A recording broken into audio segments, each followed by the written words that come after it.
안녕하세요. DJ 선아입니다. 오늘의 사연 시작해 보겠습니다. 여러분은 불효해 본 적이 있으신가요? 저는 불효하면서 삶을 현명하게 헤쳐나가게 되어 이 사연을 보내게 되었습니다.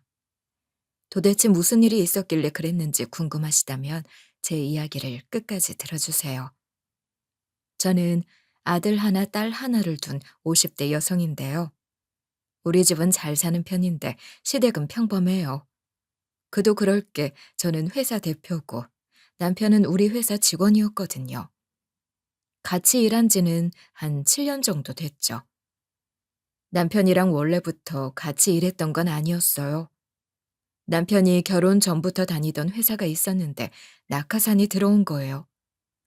낙하산으로 들어온 애는 맨날 담배 피러 나가고 점심 먹다가 늦게 들어오고 남편이 일을 다 하고 있었대요. 남편이 이건 좀 아니다 싶어서 대표랑 면담을 했는데 그 대표가 어떻게든 조치를 취해주겠다는 말만 하고 안 해줬다고 하더라고요. 오히려 이 낙하산은 대표한테 들은 건지 그 뒤에 남편을 괴롭히기 시작했대요. 다른 직원들도 낙하산이 남편을 괴롭히는 걸 알고도 방관했다는 거예요. 남편이 대표한테 낙하산의 근무 태만에 항의했다가 저렇게 된 거 보고 괜히 도왔다가 자기한테도 불똥이 튈까봐 직원끼리 가만히 있었던 거죠. 남편의 안색이 계속 안 좋아져 가고 힘들어하는 게 보여서 그냥 그딴 곳 때려쳐라. 회사가 거기만 있냐고 말했어요. 그렇게 남편이 회사를 그만두게 됐는데요. 하지만 남편이 나이가 있고 경제 상황이 안 좋아서 취직이 안 되는 거예요. 제가 면접 본 곳은 결과가 어땠냐고 물어보니까 남편이 아무리 스펙이 좋아도 새 직장을 구하는 게 쉬운 일이 아니라고 했어요. 그때 순간적으로 한 가지 생각이 스쳐 지나가는 거예요. 사실 우리 회사가 최근에 제품 관리팀을 새로 만들 계획이 있었거든요. 남편이 그 자리에 적합할지도 모른다는 생각이 들었어요. 이미 제품 관리팀 인원이 찬 상태였지만 자리 하나 정도는 만들어줄 수 있었죠.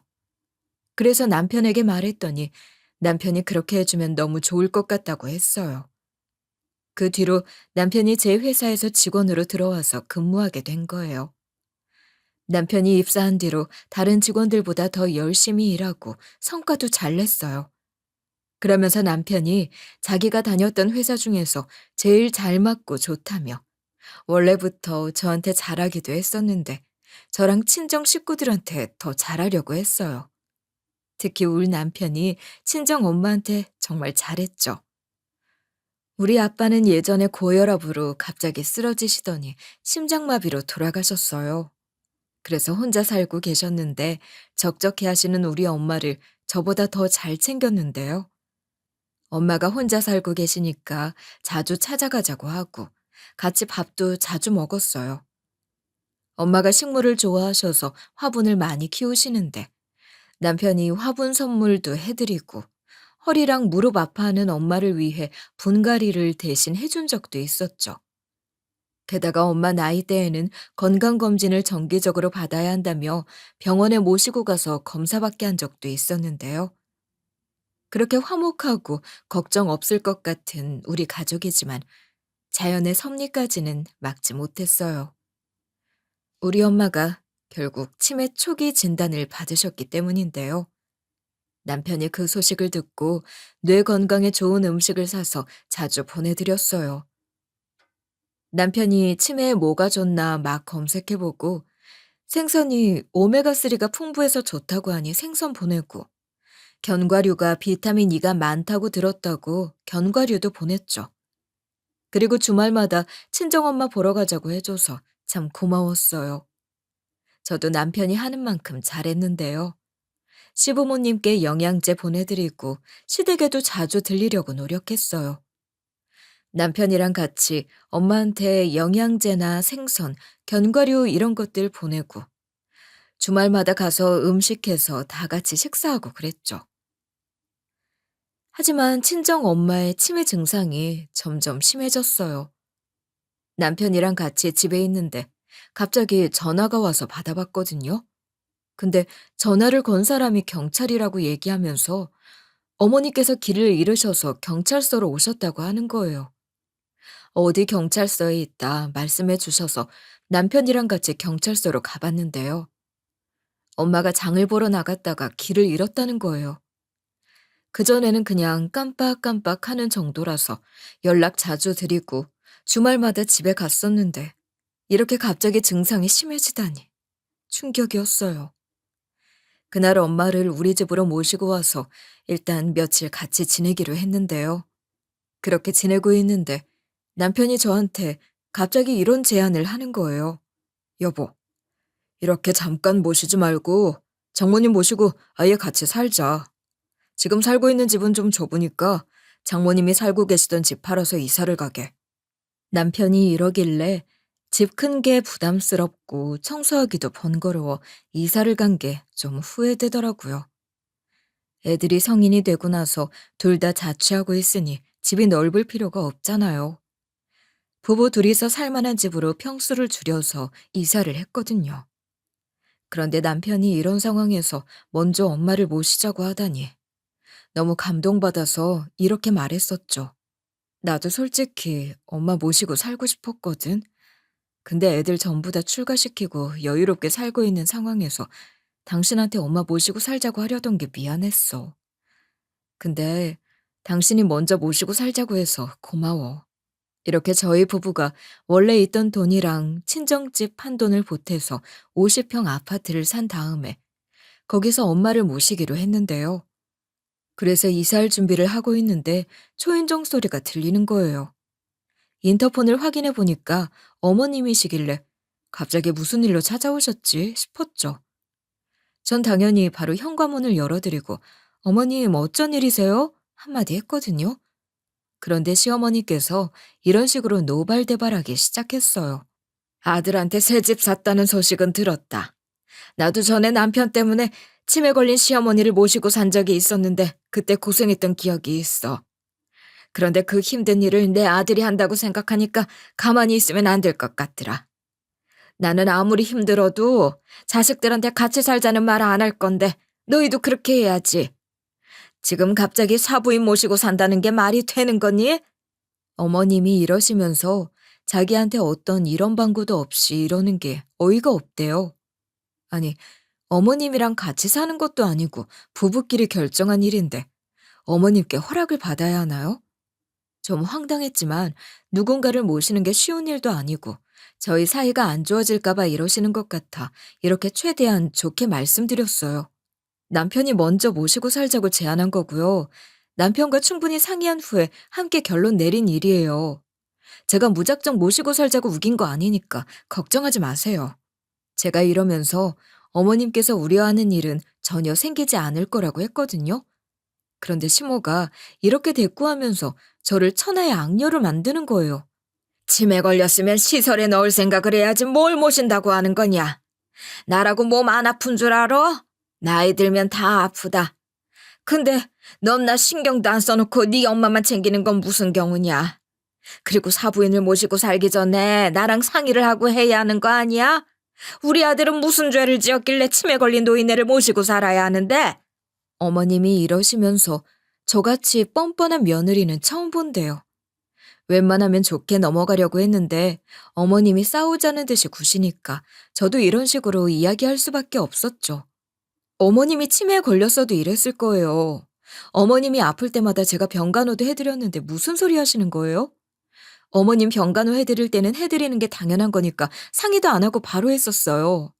아픈 사람 챙기는 걸 왜 상의하고 챙겨줘야 하는데요? 그리고 어머님이 지금 어디가 아프다고 그러세요? 아프시면 말씀하시지. 지금 소리 지르는 거 보니까 멀쩡해 보이세요.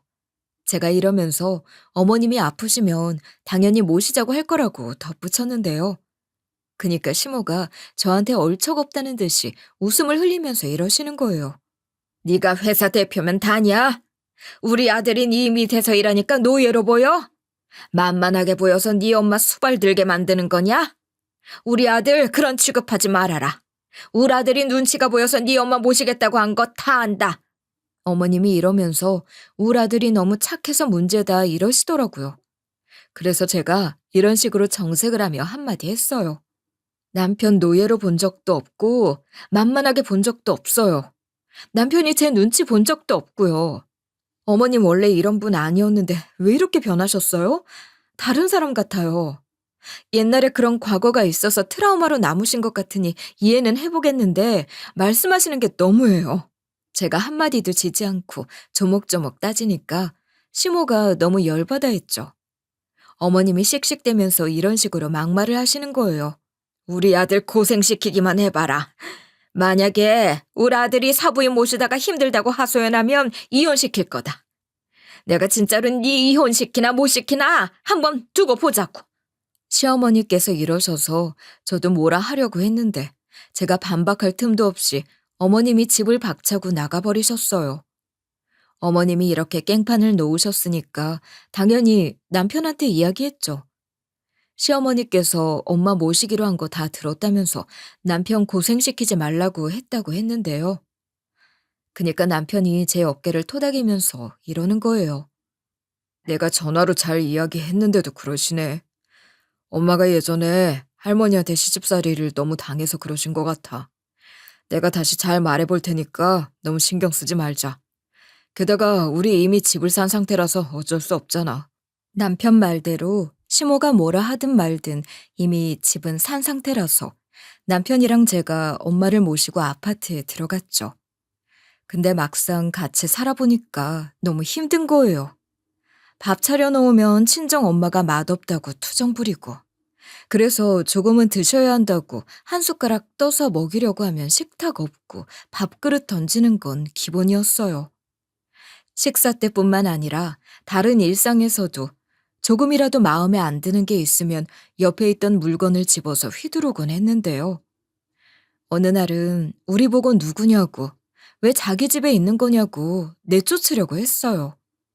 제가 아무리 딸이고 남편은 사위라고 설명해봐도 듣지 않았죠. 엄마가 옷걸이를 들고 막 휘두르더니 나가라고 소리 지르면서 난동을 피웠어요. 그때 남편이 같이 언성을 높이던 저랑 다르게 차분하고 낮은 목소리로 이야기하는 거예요. 이 사람은 장모님 따님이고 저는 사위다. 우리 가족이니까 진정하시라고 말하더라고요. 그 다음에 조심스럽게 엄마한테 다가가서 장모님 손 아프실 것 같으니까 우리가 대신 들고 있겠다고 말하고 옷걸이를 가져갔어요. 남편이 능숙하게 대처한 덕분에 엄마가 많이 진정됐지만 방심할 때마다 엄마가 이러니까 한계에 다다른 기분이 들었죠. 시모가 그렇게 난리를 쳤던 게 이해가 되려고 했어요. 친자식인 저도 이렇게 힘든데 남편은 저한테 싫은 티 하나 안 내서 너무 고마웠는데요. 그러니까 더 잘해주고 싶었어요. 저도 힘든데 남편은 사실 더 힘들 거 아니까 역시 요양보호사를 고용하는 게 낫겠다고 생각했죠. 그래서 남편한테 이런 식으로 상의를 해보았는데요. 여보, 우리 요양보호사 고용하는 게 어떨까? 나도 많이 힘든데 당신도 많이 지쳤잖아. 난 우리 엄마니까 어떻게든 견딜 수 있는데 당신이 덜 힘들었으면 좋겠어. 제가 이러면서 아무래도 우리 엄마가 전문가의 손길이 필요할 것 같다고 했어요. 남편이 제 말을 듣고 잠시 생각해 보더니 이렇게 뜻밖의 이야기를 꺼내는 거예요. 우리 고모 고용하는 게 어때? 사실 전에 할머니도 거의 다 고모가 돌봤거든. 우리 엄마는 도와주는 느낌으로 케어해줘서 고모가 할머니 다 돌본 거나 다름없어. 그래서 장모님도 잘 봐주실 것 같은데 남편이 이러니까 헛웃음이 절로 나오더라고요. 시어머니께서 옆에서 거들기만 했다는 거잖아요. 그래놓고 전에 시할머니를 돌본 경험이 있으니 우리 아들 고생시키지 말라고 했다는 게 어처구니가 없었어요. 제가 이런 생각을 하고 있던 와중 남편이 이런 이야기도 해주는 거예요. 내가 그동안 장모님 잘 케어할 수 있었던 게 고모한테 이것저것 물어봐서 그런 거야. 덕분에 장모님이 난리칠 때마다 잘 대처할 수 있었거든. 그래서 고모님도 대충 장모님 상황 알고 있으니까 장모님 돌봐주시면 좋을 것 같아. 고모가 요양보호사고 어르신을 돌본 경험도 있으니까 한번 여쭤보자. 남편이 하는 말을 들어보니 아예 모르는 남보다 요양보호사인 가족이 봐주는 게 나을 것 같다는 생각이 들었어요. 그래서 제가 남편에게 이런 식으로 대답했었는데요. 그럼 고모님께 여쭤보는 게 좋을 것 같은데 요양보호사 자격도 있으시다니까 아예 모르는 남보다 신뢰가 갈 것 같아. 당신이 우리가 어느 정도 금액을 드리면 되는지도 물어봐 줄래? 남편이 여쭤보겠다고 하더니 그날 바로 고모님께 전화를 걸더라고요. 고모님과 짧은 인사말을 주고받더니 남편이 본격적으로 엄마를 돌봐드릴 수 있는지에 대해 이야기를 나누기 시작했어요. 사실 저희가 지금 장모님 때문에 좀 힘든 상황이라 혹시 고모님께서 도와주실 수 있는지 여쭤보려고요. 당연히 그냥 봐달라고 부탁드리는 거 아니에요. 금액대 말씀해 주시면 최대한 맞춰드릴게요. 남편이 이러면서 현재 엄마 상태와 치매로 인해 겪는 문제들을 자세히 설명드렸어요. 그러니까 전화기 너머로 고모님이 이렇게 대답하시더라고요. 당연히 봐줄 수 있지. 내가 전에 할머니도 돌봐드렸잖니. 몰랐는데 치매로 많이 힘들어하고 계시구나. 내가 경험도 있으니까 잘 돌봐드릴게. 다행히 고모님이 말씀하시는 금액대도 부담이 없어서 부탁을 드리게 됐어요. 이틀 뒤부터 고모님이 오셔서 우리 엄마를 챙겨주셨죠. 그런데 고모님이 엄마를 엄청 잘 챙겨주시는 거예요. 엄마가 난동을 피우기 전에 침착하게 상황을 설명해 줬어요. 그리고 남편이랑 저한테 평소에는 옛날 사진을 보여주며 옛날 이야기를 많이 해주라고 하는 거예요. 말해줘봤자 엄마가 기억을 못하는데 무슨 효과가 있을까 싶었거든요. 근데 시간이 지나니까 엄마가 전보다 더 차분해지셨어요. 되게 신기하다고 생각했는데 고모님이 이런 말씀을 해주시는 거예요. 점점 더 나아지고 있는 것 같지? 내가 괜히 옛날 사진 보여주라고 한 게 아니야.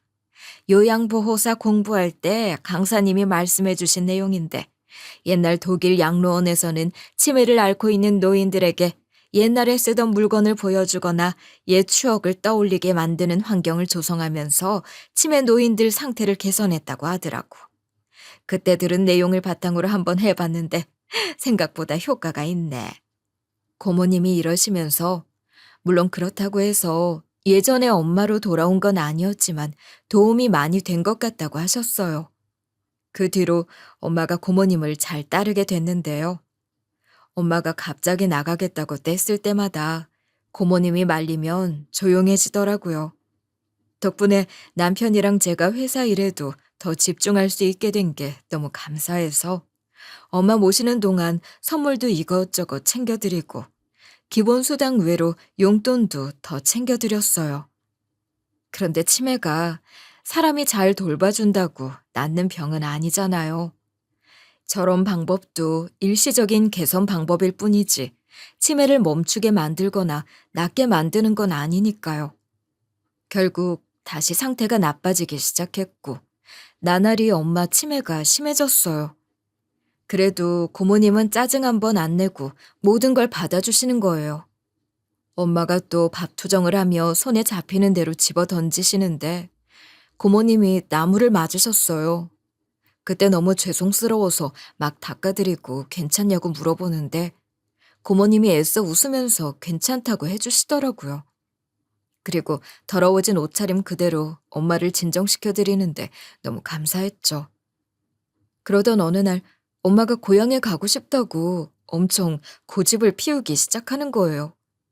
처음에는 그냥 지나가는 말인 줄 알았어요. 엄마가 고향에 가고 싶다고 하고 집에 가야 한다고 혼잣말처럼 중얼거리시길래 그냥 또 그 얘기구나 하고 넘겼죠. 그런데 엄마가 점점 뭔가 확고한 결심을 한 사람처럼 여행 가고 싶다고 울고 막 보채는 거예요. 근데 저는 매일 일하느라 바쁘고 남편도 일 나가니까 같이 갈 수가 없었어요. 사람이 죽을 때가 되면 고향에 그렇게 가고 싶어 한다던데 걱정돼서 미칠 것 같았죠. 일단은 엄마가 계속 떼를 쓰길래 제가 이렇게 대꾸해드렸는데요. 엄마, 지금은 못 가고 다음 주 주말에 가요. 요즘 날씨도 안 좋고 나도 일 때문에 바쁘잖아. 주말에 가는 거면 나도 시간 낼 수 있어. 그러니까 그때 가자, 응? 제가 이렇게 달래봐도 엄마가 저를 너무 힘들게 했어요. 지금 당장 가자고 집을 엉망으로 만들어 놓고 이런 식으로 고성을 지르고 난리를 치는 거예요. 지금 가야 해. 지금 안 가면 안 된다니까. 지금 고향 사람들이 기다리고 있어. 내 옷 고향 갈 때 입을 옷 어딨어? 여기 어딘가 있을 텐데. 이러면서 안방으로 들어가서 옷장을 막 뒤지기 시작했어요. 몇 날 며칠 엄마가 온 집안을 어지럽히니까 고모님이 먼저 나서서 이렇게 말씀해 주시는 거예요. 그러면 내가 모시고 다녀올게. 내가 며칠 정도는 같이 다녀올 수 있을 것 같은데 이 정도로 가고 싶어 하시는 거면 다녀오는 게 맞을 것 같다. 고모님이 이러셔서 너무 감사했지만 죄송해서 머뭇거리고 있었죠. 그런데 남편이 제 등을 밀어주면서 이러는 거예요. 아이고, 그렇게 해주시면 감사하죠. 마음 편히 다녀오실 수 있게 다 예약해 둘게요. 일단 차편이랑 숙소도 예약하고 식사하실 곳도 미리 조사해서 알려드려야겠네. 고모님이 그러면 여행 다녀오기 한결 수월해질 것 같다고 하시더라고요. 그래서 고모님께 부탁드렸고 남편이 급하게 차편이며 묵을 숙소며 좋은 곳으로 다 예약을 해뒀어요. 고모님이랑 엄마가 여행을 떠난 후 하루쯤 지났을까요? 남편이 잠시 나갔다가 온다고 하더니 몇 시간 후에 현관문이 열리는 거예요. 전 당연히 남편만 들어온 줄 알고 왔냐고 이야기했는데 남편 뒤로 어머님이 보이더라고요. 말도 없이 어머님을 모시고 와서 너무 당황스러웠죠. 제가 이게 갑자기 무슨 일이냐고 물어보니까 남편이 엄청 미안한 목소리로 이러는 거예요. 여보, 내가 미리 말을 했어야 했는데 미안해. 엄마랑 한 달만 같이 살자. 엄마 집 수리를 한대서. 여보도 엄마 집에 장고장이 많았던 거 알고 있었잖아. 좀만 이해해줘라. 남편 말대로 시댁이 오래된 주택이라서 몇 년 전부터 자꾸 큰 문제가 발생하고 있었어요. 그런데 시모가 돈 아깝다고 자기가 고치면 된다고 하고 대충 수습하면서 살고 있다가 최근에 상황이 심각해지고 있었대요. 시댁 천장에서 물이 새기 시작했다고 하더라고요. 처음엔 작은 물방울이 떨어지기 시작했지만 점점 상황이 악화되어 천장이 주저앉을 위기에 처하게 되었대요. 그런 상황에 처하게 되니 시모가 그제야 남편에게 전화를 해서 알렸다는 거예요. 놀란 남편이 바로 시댁에 가서 수리업체를 불렀대요. 그런데 업체 측에서 시댁을 살펴보고 이런 진단을 내렸다는 거예요. 천장뿐만 아니라 집 전체에 문제가 많이 있어요. 배관도 노후돼서 곳곳에서 누수가 발생하고 있고 전기 설비도 오래돼서 안전에 문제가 생길 수 있거든요. 집 전체를 거의 새로 고치는 수준으로 공사를 해야 할 것 같네요. 공사 기간도 최소 몇 주가 걸릴 것 같아요. 이런 이유로 시모가 그 집에서 계속 머물 수 없는 상황이었기에 남편이 급히 시어머니를 우리 집으로 모셔오기로 결정했대요. 남편이 이렇게 구구절절 설명을 해준 후에 제게 이런 부탁을 하는 거예요. 지금 장모님이 여행을 가셔서 그 방이 비어 있으니까 그 방에 잠시 모시면 안 돼? 장모님이 여행 다녀오시는 날짜랑 엄마 나가는 날짜랑 딱 맞을 것 같은데. 남편이야 워낙 착하니 그러려니 해요. 집 수리해야 돼서 갈 곳이 없다는 자기 엄마 말을 듣고 우리 집으로 데려온 건 그렇다고 치자고요. 근데 시모는 예전에 아무리 힘들어도 자식들한테 같이 살자고 안 할 거라면서 친정엄마 모시기로 한 걸 엄청 뭐라고 하고 저를 그렇게 나쁜 년 만들어 놨잖아요. 그래놓고 지금은 남편 옆에서 입 꾹 다물고 있는 게 어이가 없어서 한마디 했죠. 여보, 어머님이 예전에 하신 말씀 기억해? 어머님도 자식들한테 절대 신세 안 질 거니까 친정엄마 모시고 살지 말라고 막말을 해놓고선 어떻게 이런 식으로 도움을 요청하셔? 너무 뻔뻔하다는 생각 안 들어? 이런 식으로 제가 남편에게 막 뭐라고 했거든요. 근데 어머님이 바로 제 앞으로 다가와서는 이렇게 따지시는 거예요. 네가 결국 친정엄마 모시기로 했으니 시댁에도 똑같이 해야 되는 거 아니야? 왜 우리 아들만 고생시키냐? 나도 효도 좀 받아보자. 이렇게 오히려 욕만 더 들었어요. 그래서 제가 이때 전혀 기죽지 않고 이런 식으로 맞섰는데요. 어머님 너무하신 거 아니에요? 어머님이 시할머니 때문에 얼마나 힘드셨든 말든 저랑 상관없는 일 아닌가요? 원래 가족끼리 서로 돕고 지내는 건데 그때 저보고는 친정엄마 모신다고 뭐라 하면서 이혼까지 입에 올리셔놓고 어머님이 일 되니까 말 바꾸시는 거 너무하지 않나요?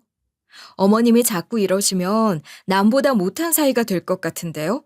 제가 이렇게 이야기하면서 저 같으면 민망해서라도 여기까지 안 왔을 것 같다고 했죠. 근데 시모가 물러서지 않고 저한테 목청 터져라 이런 식으로 소리를 지르는 거예요. 며느리가 시애미한테 말 대답을 꼬박꼬박 다 하고 앉아있네. 이렇게 버릇없는 것이 어딨어? 집안 어르신이 그렇다고 하면 네 알겠습니다 해야지 말이 많아. 어머님이 이러셔서 제가 뭐라 맞받아치려고 하니까 남편이 말렸어요. 저랑 어머님 사이를 끼어들더니 속사포처럼 말을 쏟아내더라고요. 내가 미안해. 중간다리 역할을 잘 못해서 일이 이렇게 된 것 같네. 가족들끼리 말 험하게 하지 말고 싸우지 말자. 남도 아니고 그런 식으로 막말하면 안 되지. 안 그래? 남편이 이런 식으로 말려서 결국 말다툼이 그렇게 끝나고 말았죠. 남편이 시모를 친정 엄마가 지내던 방 안으로 데리고 갔어요. 시모가 거기에 짐을 놔두고 나왔지만 오랜만에 만난 시모랑 싸워서 거실에 앉아 하하호호 얘기할 거리도 없는 거예요. 얘기할 거리만 없는 게 아니라 같은 공간에 있는 것만으로도 숨이 막히고 불편했어요. 그래서 둘 다 저녁 이른 시간에 방에 들어갔죠. 그렇게 제가 일찍 잠들게 됐는데 일찍 잠들어서 그런가 밤중에 잠이 깬 거예요. 근데 옆에 남편이 없어서 거실로 나갔는데 시모가 쓰기로 한 방에 아직 불이 켜져 있었어요. 문이 아주 살짝 열려 있어서 소리가 조금씩 새어나오고 있더라고요.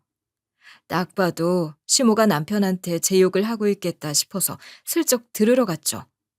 몰래 들어보는데 제 예상과 다르게 시모가 남편을 말리는 것 같은 소리가 들리는 거예요. 의아함을 느낀 저는 귀를 더 쫑긋 세우고 들었는데 제가 상상도 못한 충격적인 이야기가 펼쳐지고 있었어요. 남편이 글쎄 아주 당당하게 어머님께 이런 요구를 하고 있더라고요. 돈 필요하니까 엄마 집 팔아서 나한테 줘. 어차피 지금 그래도 되는 상황이잖아. 걸리는 게 뭐가 있다고 그래. 남편이 이러니까 이게 뭔 소리지 싶었는데요. 어머님도 남편이 하는 말을 듣고 이런 식으로 황당해하고 계셨어요. 뭐? 그럼 난 어디서 살라고 그러냐? 내 집 수리되는 대로 돌아갈 거니까 이상한 소리 하지 말아라. 얘가 요즘 따라 왜 이래? 어머님이 이런 식으로 쓸데없는 소리 하지 말라고 했거든요. 근데 남편이 끝까지 포기하지 않고 이런 말을 짓거리는 거예요. 지금 여기서 살면 돼. 이 방 좋지 않아? 이제 엄마 방 되는 거야. 이제 곧 고모가 장모님 잃어버린 척 버리고 올 거니까 여기 쭉 쓰면 된다고. 이미 고모랑 작전을 다 짜둔 상태라니까. 그럼 이제 처갓집 유산 다 아내가 받을 테니까 그동안 처가한테 잘한 나한테 어느 정도 줄 거 아니야? 실제로도 장모님이 아직 제정신일 때 나한테 고맙다면서 사위에게도 유산 나눠주고 싶다고 했고 아내한테도 그래도 괜찮겠냐는 말을 했었어. 남편이 이러니까 어머님이 그 돈이 니한테 갈 것 같냐고 반문하시더라고요. 그러니까 남편이 아주 자신만만하게 이런 말을 씨부리고 있는 거예요. 우리 와이프가 안 줄 리 없다니까. 아내가 그때마다 걱정하지 마라. 엄마가 유서 못 남기고 돌아가셔도 내가 엄마한테 상속받으면 나랑 재산 나눌 거라는 말을 여러 번 했었어. 그래서 내가 아내한테 재산 받으면 엄마랑 고모한테도 다 적당히 돌려주고 노후 풍족하게 살게 해줄게. 그러니까 마음 놓고 집 팔아서 그 돈 나한테 줘. 남편이 이러는데 정말 기가 막혔죠. 우리 엄마가 사위에게 유산을 나눠주고 싶다면서 저한테 그래도 괜찮겠냐고 말을 한 건 남편이 워낙 엄마한테 잘하니까 기분 좋으라고 한 말이었어요. 물론 엄마의 말과 별개로 엄마가 돌아가시면 제가 받을 유산을 남편하고 나눌 생각이 있는 건 사실이었죠. 앞에서 얘기했다시피 우리 집 형편이 넉넉한 편이었다 보니 집 말고도 엄마가 갖고 있는 재산이 있었고 엄마가 돌아가시면 그 재산을 정식으로 상속받을 예정이었으니까요. 하지만 그거는 언제까지나 남편의 이런 속셈을 모를 때 일이었는데요. 저는 대체 남편이 왜 그런 큰돈이 필요한가 했는데 두 사람이 하는 이야기를 들어보니 남편이 시어머니에게 돈이 필요하다고 말한 이유는 도박비 때문이었어요. 남편이 친구들이랑 가볍게 카드놀이를 즐기기 시작했지만 점점 더 깊이 빠져들고 말았대요. 처음에는 소소한 금액으로 시작했지만 이내 큰 판돈을 걸게 됐고 결국 감당할 수 없는 빚을 지게 됐다는 거예요. 빚을 갚기 위해 다른 대출을 받고 크게 돈을 따서 대출금을 갚겠다는 결심으로 다시 게임판에 뛰어들었지만 상황은 점점 더 악화되기만 했대요. 결국 남편이 노름으로 인한 빚은 너무 커져서 더 이상 혼자 해결할 수 없는 상황에 이르렀고 급하게 돈이 필요하게 된 거예요. 남편이 이 사실을 저한테 말하면 가정이 파탄날까봐 말하지 못하고 심호집을 팔아 그 돈으로 빚을 갚으려는 계획을 세웠다고 하더라고요. 남편이랑 제가 각자 돈 관리를 하고 있었고 제 통장으로 남편 얼마씩, 저 얼마씩 낸 생활비로 장을 보거나 관리비를 내고 있어서 모르고 있었어요. 물론 그런다고 칼같이 반반한 것도 아니었죠. 언제까지나 돈 관리를 각자 하는 것뿐이지 저랑 엄마한테 잘해주는 남편을 챙겨주고 싶어서 용돈도 가끔씩 두둑이 넣어주곤 했어요. 액수가 200, 300 이랬거든요. 친구들 만나면 맛있는 것도 사 먹고 사고 싶은 거 있으면 사라고 넣어준 거였는데 그걸로 카드놀이 같은 뻘짓을 하고 있을 줄 몰랐죠. 하여튼간 남편이 저 몰래 말도 안 되는 짓거리를 해놓고 제가 잠든 사이에 시모까지 끌어들이고 있잖아요. 그런데 시모가 남편의 계획을 이렇게 반대하는 거예요. 너 이러려고 사부인 모시겠다고 한 거냐? 네가 그러고도 사람이야? 이렇게 며느리 속여서 빚 갚으면 뭐하려고? 중간에 어쩌다 네 작전이 들통나면 어쩌게? 그리고 네가 다시는 카드놀이 안 하겠다는 보장이 있냐? 카드놀이에 한번 중독돼 있으면 절대 못 끊는다. 그러니까 며느리한테 모든 사실 다 고백하고 치료시설에 들어가든가 해. 어머님이 이러시면서 나중에 후회할 짓 하지 말라고 했는데요. 하지만 남편이 계속해서 시모를 이런 식으로 설득하려고 했어요.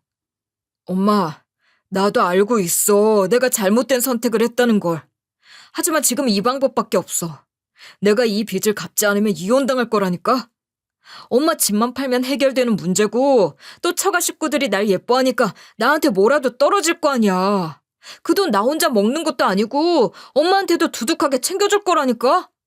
엄마 집 팔면 여기서 다 같이 지내면 되잖아. 이 방은 이제 엄마 방이 될 거야. 그리고 내가 빚 다 갚으면 다시 좋은 집 구해줄게. 이렇게 둘이 하는 얘기를 쭉 듣고 있으니까 남편이 무슨 짓을 저지르고 있는지 전부 다 파악하게 됐어요. 착하고 선량한 사람인 줄 알았던 남편이 저 몰래 이런 짓을 저지르고 있었다니. 결국 방으로 쳐들어가면서 이렇게 소리를 지르고 말았어요. 이게 도대체 무슨 소리야? 당신 나 몰래 카드놀이 했었어? 카드놀이 하느라 빚만 만든 게 아니라 감히 우리 엄마한테 그런 짓을 저질러? 남편이랑 시모 둘 다 깜짝 놀라서 아무 말도 못하고 있길래 그냥 바로 경찰에 신고했어요.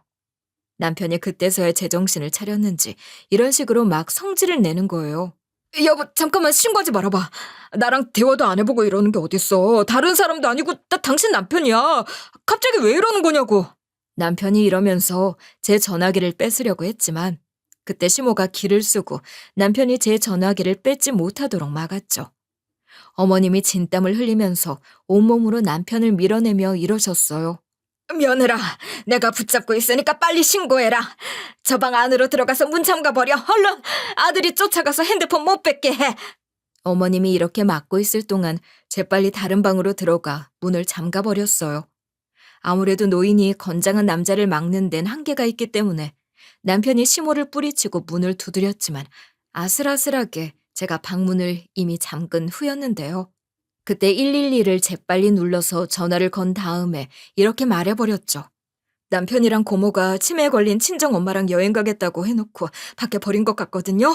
실종신고 넣어주세요.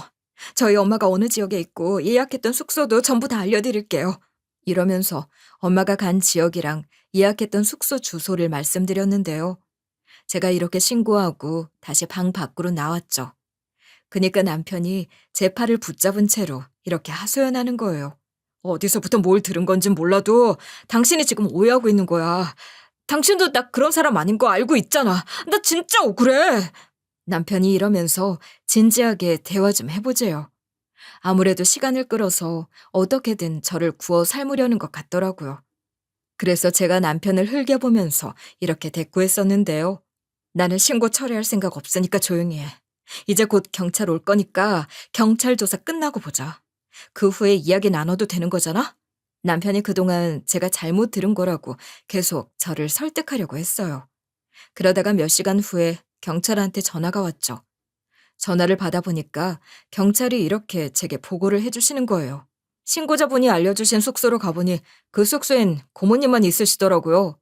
어머님은 어디 갔냐고 물어보니까 고모님이 대답을 못 하셨어요. 다행히도 유기한 지 얼마 안 된 상태였는지 숙소 근방에서 어머님을 찾았습니다. 경찰이 이러니까 제가 남편이랑 시모가 했던 대화를 오해해서 들은 게 아니라 제대로 들었다고 확신하게 됐는데요. 딱 고모가 우리 엄마를 버리려고 했던 걸 걸려버린 거니까 정말 신의 타이밍이었던 거죠. 그리고 경찰이 지금 엄마가 경찰서에 있다고 해서 바로 달려갔어요.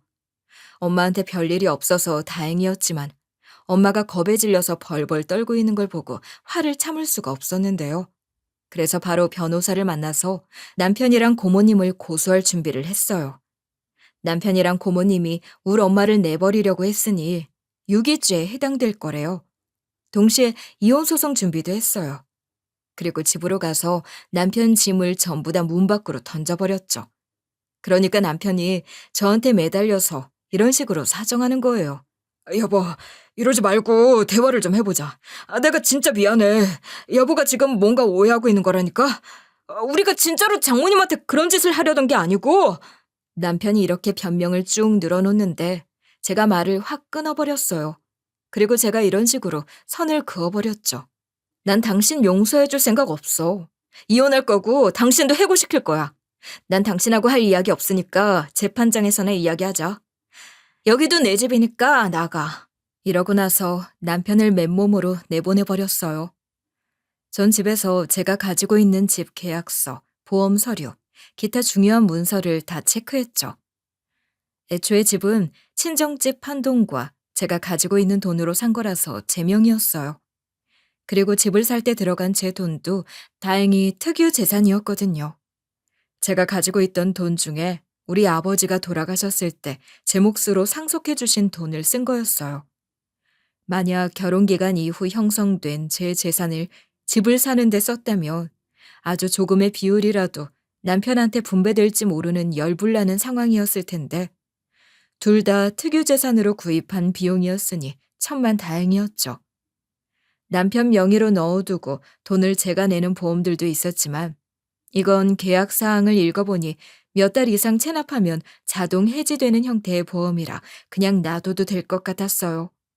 그리고 회사에 도착하자마자 남편의 직무를 즉시 정지시키고 남편이 맡고 있던 프로젝트와 업무를 다른 직원들에게 분배시켰는데요.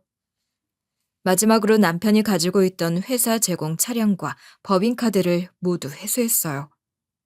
회사 차량은 바로 압류 절차를 진행했고 법인카드 역시 즉시 사용 중지를 시켰죠. 이렇게 모든 준비가 끝난 후 마지막으로 남편에게 전화를 걸었어요. 남편이 전화를 받자마자 바로 이런 식으로 속 시원하게 내뱉고 말았는데요. 이혼 소송을 하게 되면 최대한 당신이 내 재산을 많이 가져갈 수 없게 조치를 전부 다 취했어. 집 계약서, 보험 서류, 기타 중요한 문서들 전부 다 확인했고 집도 특유 재산으로 산 내 집인 거 알고 있지?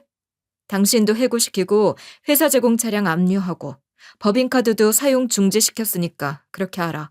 제가 이러면서 그동안 해준 게 얼만데 남편 배떼지가 많이 불렀던 것 같다고 했거든요. 그러니까 남편이 경악을 하면서 이런 식으로 성을 내더라고요. 아니 여보, 이러는 게 어딨어. 실수 한 번에 일이 매정하게 굴 수 있는 거야? 제발 한 번만 봐줘. 나 이러다가 길바닥에서 자고 밥도 제대로 못 먹게 생겼어. 아무리 그래도 애들 아빠인데 제발 좀 봐달라고.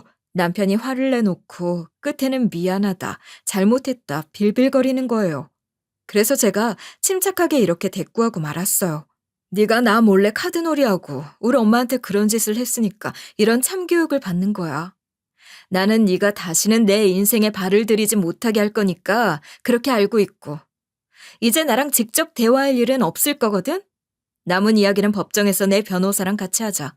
제가 이러니까 남편이 아무 말도 하지 못하고 있길래 전화를 끊어버렸어요. 제가 이렇게 해버려서 남편이 집에서 영영 쫓겨나게 된 거예요. 이렇게 제가 남편을 고소하고 이혼 소송 중일 때 엄마 모시면서 살고 있었거든요. 엄마랑 같이 밥을 먹고 있는데 초인종 소리가 들리는 거예요. 인터폰을 확인해 보니까 시모였어요. 시모가 예전에 하던 막말 때문에 안 열어주려고 했거든요. 근데 시모가 남편한테 빚 있는 거 숨기지 말고 이실직고 하라고 설득하던 모습이 생각나 문을 열어줬어요. 그런데 시모가 절 보자마자 이런 식으로 석고대죄를 하는 거예요. 내가 자식 새끼를 폐륜하로 키웠다. 전부 내 잘못이야. 우리 아들 때문에 그런 일을 겪게 해서 미안해. 내가 안 좋은 기억을 갖고 있어서 괜히 너한테 심한 말을 한 것도 미안하더라고. 그때 상처가 너무 커서 그랬어. 차라리 우리 아들이랑 이혼해라. 도저히 이런 놈이랑 죽을 때까지 지내라는 말은 못하겠다. 어머님이 제 손을 꼭 잡으시면서 저뿐만 아니라 엄마한테도 사과하러 왔대요. 그리고 엄마한테도 진짜 이렇게 이야기하면서 고개를 숙이더라고요. 사부인이 치매에 걸렸다고 며느리한테 눈치 주고 상처를 줘서 죄송해요.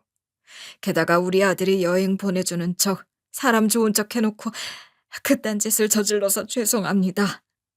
이 이상 진짜 할 말이 없고 사부인 볼 면목이 없어요.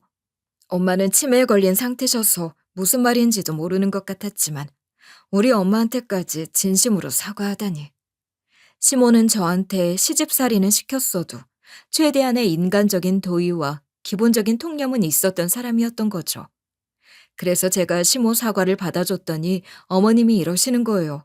내가 며느리 너한테 한 막말이 있는데 며느리는 나랑 다르게 참 대인배 같구나. 죄책감 때문에 힘들었는데 사과 받아줘서 너무 고마워. 이렇게 말한 다음에 어머님이 자리를 뜨셨어요. 이렇게 어머님이나 남편한테서 사과를 받고 떨어뜨려 놨는데 엄마는 충격이 컸는지 더 이상 집에서 케어할 상태가 아니었는데요. 엄마가 사시나무 떨듯이 덜덜 떨면서 계속 이러더라고요. 여기 어디야? 나 어떻게 여기 왔지?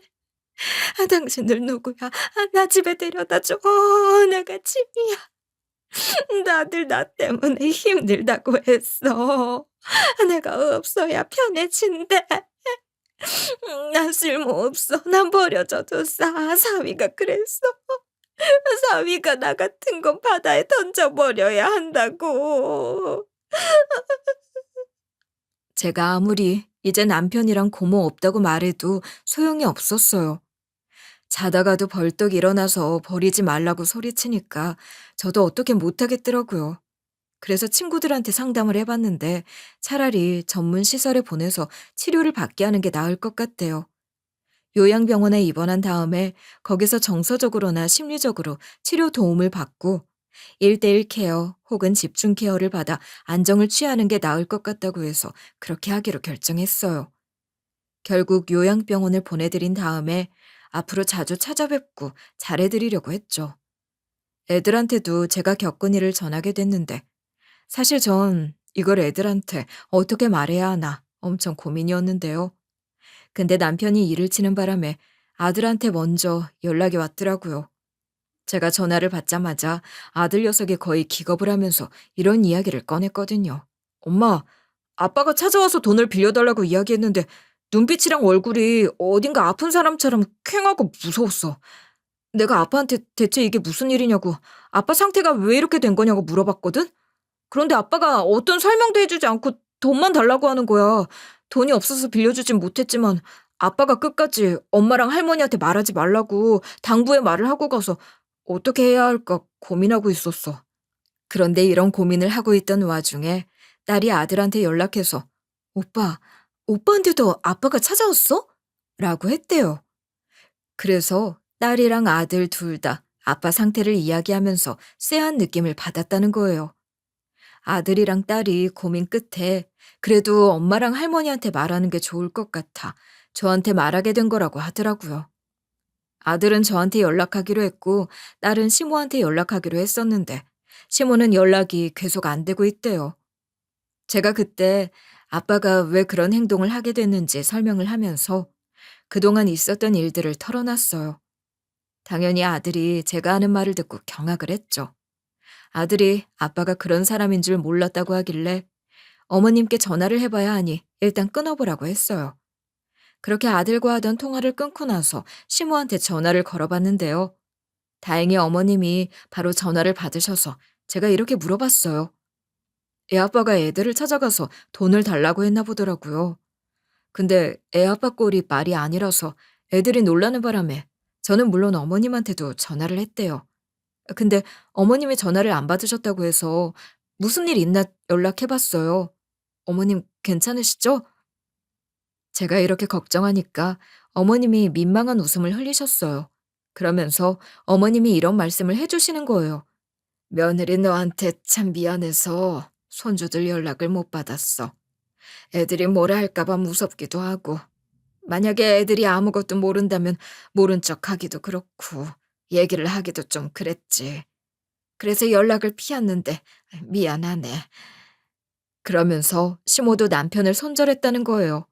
시모가 남편이랑 손절할 때 이리 이야기했다고 하더라고요. 아무래도 부모 자식지간이라서 이렇게까지 안 하려고 했는데 해야겠더라. 나는 널 그렇게 안 키웠는데 네가 그런 짓을 꾸미고 진짜로 실행에 옮겼다는 사실에 실망스럽고 소름이 돋았다. 이제 널 볼 때마다 옛날에 순수하고 착하던 아들처럼 안 보여. 네가 오히려 무섭고 낯설게 느껴지더라. 그러니 너도 부모 없다고 생각하고 지내라. 나도 너 같은 자식은 없다고 생각할게. 어머님께서 이런 식으로 연을 끊었다고 말씀하시면서 우리 아들이 지은 죄를 속죄하면서 살겠다고 하더라고요. 어머님이 이러셔서 어머님의 사과는 충분히 들었다고 말하고 전화를 끊었어요. 그리고 딸이랑 아들한테 각각 연락을 해봤더니 모든 사실을 알게 된 자식들이 아빠가 그런 사람인 줄 몰랐다고 했죠. 제가 그 말을 듣고 자식들한테 이렇게 경고해놨는데요. 아빠가 카드놀이에 아직도 빠져있는 것 같아. 제정신이 아닌 것 같으니까 조심해. 웬만하면 연락도 피하고 따로 만날 생각은 하지 말아라. 애들도 이 모든 사실을 알게 됐으니 아빠 연락은 피해야겠다고 하더라고요. 그래서 제가 애들한테 아빠를 고소했고 아빠랑 이혼 절차를 밟는 중이니 그냥 연락처를 차단하라고 했어요. 그렇게 남편이 저한테 이혼당하고 재산 분할한 다음에 위자료를 주게 됐죠. 엄마를 위험에 빠뜨리게 한 남편의 귀책 사유가 커서 재산 분할도 제게 유리하게 됐어요. 물론 남편이 돈이 없어서 위자료를 나눠서 받기로 했지만 그것도 못 주고 있어서 채권 추심 신청을 할 생각이에요. 남편이랑 제가 이혼한 후에 우리 엄마에게 몹쓸 짓을 한 죄로 고소한 것도 죗값을 치르게 됐는데요. 전 남편이 이렇게 된 와중에 전 시모랑은 아직도 가끔씩 연락을 나누고 있어요. 이혼한 후지만 애들 때문이라도 미약하게나마 연이 이어지고 있죠. 애들이 할머니를 보고 싶어하고 그래도 전 시모는 기본적인 도리를 지킨 사람이니까 그랬는데요. 그러다 이렇게 사연글을 보내보게 된 거예요. 살면서 누구를 만나느냐에 따라 인생이 달라질 수 있다고 하잖아요. 파리 뒤를 쫓으면 변소 주변이나 어슬렁거리게 될 거고 꿀벌 뒤를 쫓으면 꽃밭을 함께 거닐게 된대요. 파리 같은 전 남편이랑 손절만 했는데도 제 인생이 꽃밭이 된 것 같더라고요. 그러니까 여러분도 제 전 남편 같은 식구들과 같이 살고 있다면 꼭 관계를 정리하시길 바랄게요.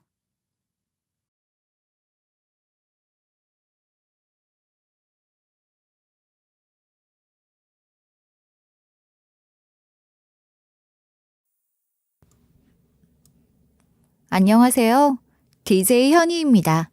오늘의 사연 시작해 보겠습니다. 안녕하세요. 저는 40대 초반 민정은이라고 해요. 100세 시대라고 하니 전 아직 인생 반도 살지 않은 거라고 할 수 있을 테고 저 스스로도 제 나이가 많다고 생각하진 않는데 40년 남짓 사는 동안 나름대로 산전수전 다 겪으며 살았네요. 아버지가 일찍 돌아가셔서 경제적으로 어려운 환경에서 자랐는데 엎친 데 덮친 격으로 중학교 때 엄마마저 돌아가셨어요. 살 곳도 없었지만 아직 어린 나이에 고아가 된 저는 보살핌이 필요했는데 저를 걷어줄 수 있는 친척 하나 있지 않았죠. 결국 보육원에 들어가서 살게 됐지만 잘 적응하지 못하고 늘 외톨이로 외롭게 지냈습니다. 고등학교를 졸업하면 어차피 보육원을 나가야 하기도 했으니 저는 고등학교 다닐 때 틈틈이 아르바이트를 해서 돈을 모았고 아무 연고도 없는 서울에 무작정 올라왔어요. 돈을 모은다고 모으긴 했지만 그 돈으로 보증금 있는 방을 구할 수는 없었고 고시원 생활부터 시작했죠. 그렇게 일자리 구해서 조금씩 돈 모으며 보증금 내고 들어가는 월세방 구하고 계속해서 조금씩 살기 좋은 곳으로 옮겨 다니다가 30 될 때 전셋집을 장만했답니다. 그때도 저 혼자였지만 이사한 집에서 자던 첫날 밤이 얼마나 좋았는지 잊을 수가 없어요. 아직도 그날 밤 그 집의 공기랄까 기운 같은 게 생생하게 기억나거든요. 그렇게 혈혈단신 타향살이에 조금씩 여유가 생기고 안정감을 느낄 때쯤 남편을 만나게 된 거예요. 남편은 외로웠던 저를 참 따뜻하게 안아주고 울타리가 되어준 사람이었죠. 남편도 저처럼 부모님을 어릴 때 여의었다는 공통점이 있는 사람이었어요. 부모님이 일찍 돌아가시고 할머니 밑에서 자랐다고 했으니 그래도 부모님을 잃고 아예 고아가 되어버렸던 저와 달리 할머니 사랑만큼은 듬뿍 받아 구김살 없고 다정한 사람으로 자랐더라고요. 그러니 저는 남편 할머니께 정말 감사해야 하는 것인데 그 할머니마저 몇 년 전에 돌아가셨다고 하니 남편에게도 사실상 가족이라고 할 사람은 없는 거였어요. 그렇게 남편과 저는 서로의 가족이 되어 잘 살아보자고 생각했고 연애 반년 만에 결혼까지 하게 됐어요. 다소 이른 결정이었다 싶기도 했지만 결혼을 하고 보니 더 일찍 할 걸 그랬구나라는 생각을 할 정도로 좋더라고요. 그런데 달콤하고 행복한 신혼생활 3달 만에 천청병력과도 같은 일이 일어나고 만 겁니다. 남편이 어느 날 갓난아이 하나를 데리고 들어왔는데 진짜 거짓말이 아니고 저는 남편이 갓난아이를 품에 안고 들어오는 걸 보면서도 그 아이가 남편의 아이일 거라는 건 꿈에도 생각을 안 했어요. 누가 갑자기 애를 맡아달라고 부탁을 한 건가? 아니면 어디서 무슨 딱한 사연의 아이를 보고 데려온 건가? 그런 생각들이 머릿속에 잠깐 스쳤던 것 같아요. 그렇더라도 제게 사전에 아무런 상의도 없이 갑자기 이게 무슨 일인가 싶어 대체 어떻게 된 거냐 했는데 세상에 그 아이가 남편 자기 아이가 맞다고 남편 입으로 직접 말하는 거였습니다. 말도 안 된다 싶었고 그저 멍하더라고요. 돌이켜보면 그때 그 감정은 화가 난다거나 그런 거랑은 다른 거였지 싶어요. 믿을 수 없다는 생각이 너무나 컸기 때문에 화가 나고 하는 그런 다른 감정들이 오히려 생기기 어려웠던 게 아닌가 하고 나중에서야 그랬던 게 아닌가 그런 생각이 들었죠. 그렇게 넋이 나간 제게 남편은 상황을 설명하던데 저를 만나기 전에 만났던 여자가 남편에게 말도 없이 아이를 갖고 낳아서 데려왔다는 거였습니다. 남편과 저는 서로에 대한 확신이 있었기에 연애를 그리 길게 하진 않았잖아요. 반년 남짓 연애하고 결혼해 이제 겨우 3달이 됐으니 남편이 하는 말이 불가능한 얘기는 아닌 거죠. 저는 남편이랑 연애를 하는 동안에도 남편의 이전 연애에 관심을 가진 적도 없고 알지도 못했는데 갑자기 남편의 전 여친이 낳았다는 아이가 나타난 겁니다. 난 전혀 몰랐어. 정말이야. 나도 오늘 갑자기 애를 데리고 나타나서 나도 정말 당황했지만 그렇다고 애를 모른 척 할 수는 없었어. 그럼 그 여자는 당신한테 그 아이를 그냥 그렇게 떠넘기려고 낳았다는 거야? 그 여자는 무슨 일을 이렇게 만들어? 진작 자기한테 얘기를 했었어야 하는 거 아니냐고. 모르겠어. 막무가내로 애를 내가 맡아주지 않으면 보육원 같은 데 보내버릴 거라고 하더니 다짜고짜 내게 애를 안겨주고 보육원에 보내든 말든 다 나더러 알아서 하라고 하는 거야. 애초에 말이 통하는 사람도 아니거든. 어떻게 그런 여자를 만났던 거니? 그래서 그렇게 어쩔 수 없는 상황이니 나더러 이걸 받아들이라는 거야? 자기가 어떻게 나한테 이럴 수가 있어. 나더러 어쩌라는 거야. 정말 미안해. 내가 입이 10개라도 할 말이 없어. 자기한테 무조건 감수해달라고 하는 건 아니야. 일단 자기랑 상의를 해야겠다고 생각했을 뿐이야. 정말 한숨밖에 안 나왔어요. 남편이 작정하고 일부러 그런 짓을 저지른 것도 아니라니 남편한테 뭐라고 화를 내야 할지도 모르겠더라고요. 제가 그렇게 답답해하며 한숨만 쉬고 있으니 남편이 뭐라도 해야겠다 싶었는지 그러는 거예요. 여기 그 여자가 오늘 나한테 갑자기 만나자고 한 거랑 마지막에 남긴 메시지야. 자기한테 다 공개할게. 내 말이 진짜라는 건 믿어줘. 그래야 자기 마음이 조금이라도 덜 괴로울 거야. 적어도 내가 자기를 속이는 건 없어. 그래도 정말 미안해. 남편이 보여준 대화 내역에는 남편 말대로 그 여자가 마지막으로 남편에게 그 아이 맡아서 키우든 어디 보내버리든 상관하지 않겠다는 말과 함께 혹시라도 나중에 양육비 같은 거 청구할 생각 같은 건 하지 말라고, 자기는 그 애 없는 애라고 생각하며 자기 인생 살아야 하니 자기 앞길 막지 말라는 둥 무책임한 말들만 해놓은 것들이 있더라고요. 그걸 보는데 어떻게 엄마라는 사람이 이럴 수가 있는 건가 싶고 더 답답했어요. 제가 아이를 낳아본 것도 아니었고 부모님 사랑도 부족한 채 자랐으니 잘 모르긴 해도 이건 정말 아니다 싶었던 것 같아요. 남편은 그렇게 모든 것을 다 숨김없이 보여주겠다고 하며 제 기분을 살피느라 정신이 없는데 그 와중에 애를 어떻게 안아야 하는지도 몰라서 쩔쩔매고 있더라고요. 저도 너무 충격적인 상황이었으니 정신없이 있다가 그제야 남편 모습이 제대로 눈에 보였던 겁니다. 저와 아이 모두 어쩌지 못해 진땀을 흘리고 있는 남편. 어떻게 보면 남편도 피해자가 아닌가 말이에요. 어느 날 갑자기 이미 헤어진 지 오래인 여자가 갓난아이를 안고 나타났는데 결혼까지 한 남편의 입장이 얼마나 난처했겠어요. 억울하기도 했을 거예요. 그렇다고 아이를 그런 무책임한 여자에게 알아서 하라고 하며 나 몰라라 할 수도 없었을 테니 어쩔 수 없이 그 애를 안고 집으로 오면서 남편 속도 속이 아니었을 거라는 생각도 들었어요. 생각할 시간이 좀 필요할 것 같아. 일단 애를 집으로 데리고 온 건 잘한 거야. 나라도 그 상황이면 그런 여자한테 애를 맡길 수는 없었을 거야. 생각을 좀 해볼게. 고마워, 정말. 정말 고마워, 자기야. 충분히 천천히 얼마든지 생각해. 자기 방해 안 할게. 남편 입장이 이해도 되고 또 안 됐다는 생각이 들기는 했지만 그것과 제가 그 아이를 맡아서 키우겠다고 하는 건 다른 문제였으니까 제게는 시간이 필요한 상황이었던 겁니다. 그리고 전 그날부터 깊은 고민에 빠졌죠. 혼자 차분하게 생각할 시간이 필요해 안방은 남편과 아기에게 넘겨주고 저는 다른 방에서 혼자만의 시간을 가졌어요. 만약 이 집에 계속 아기를 두려면 저와 남편이 함께 키워야 하는데 남의 아이를 키울 수 있을 것인가 고민이 됐던 거죠. 쉽사리 결론이 나지 않았습니다. 그렇게 뜬 눈으로 밤을 지새우는데 어느 순간부터 애가 우는 소리가 들리는 거예요. 한 번 울기 시작하더니 울음을 멈추지 못하고 계속 울어댔어요.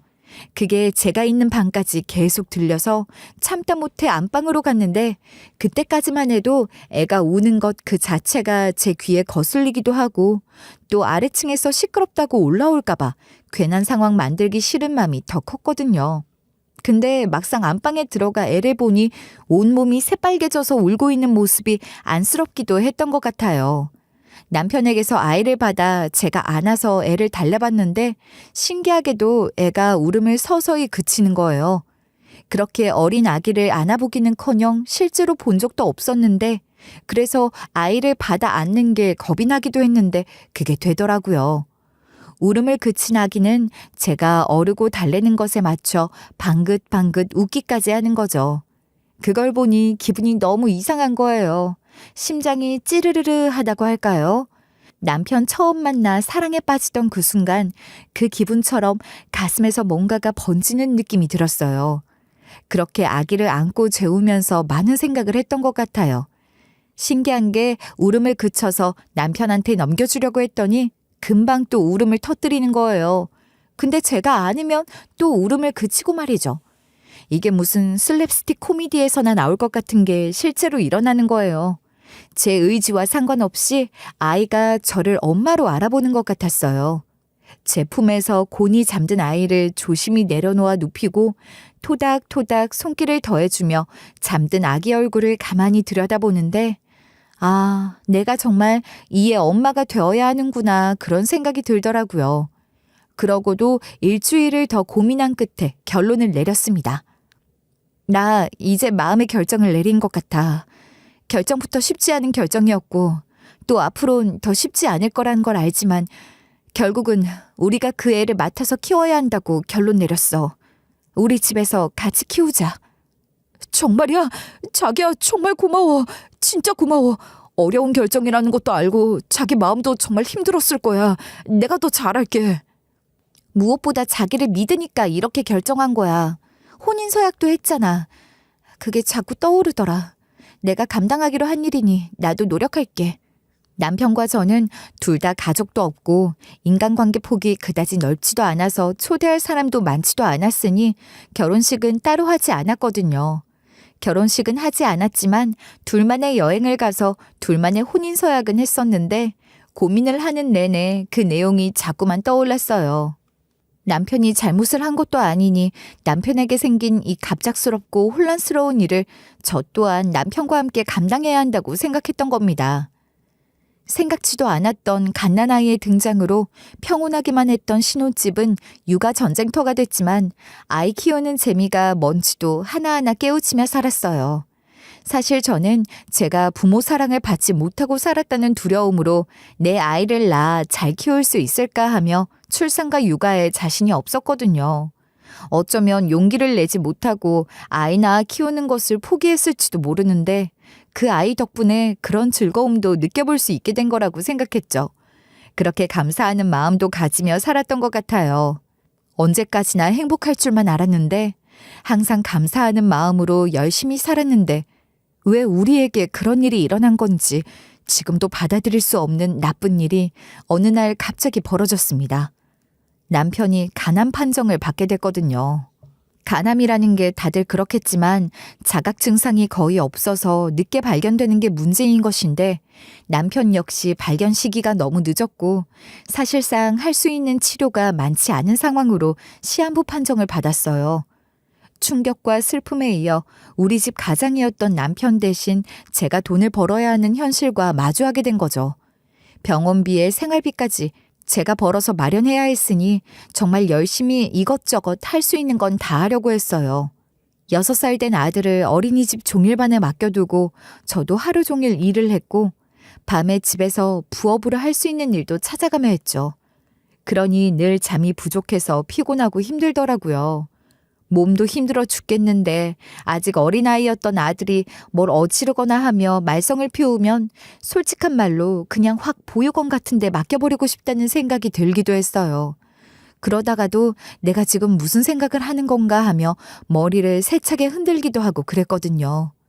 키우면서 행복하기도 했고 또 제 자식이라고 생각하게 됐다 싶었는데 그게 그런 게 아니었나 싶고 제 속으로 낳은 아이였으면 그런 생각이 들었을까 싶어서 스스로 참 못됐다, 못났다 하며 반성을 하기도 했던 것 같아요.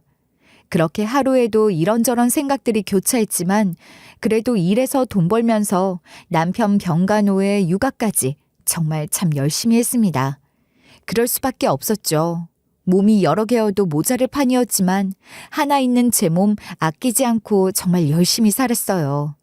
그렇지만 제가 아무리 열심히 한다고 해도 남편 몸에 생긴 암덩어리를 없앨 수는 없었고 남편은 5달 만에 세상을 떠났습니다.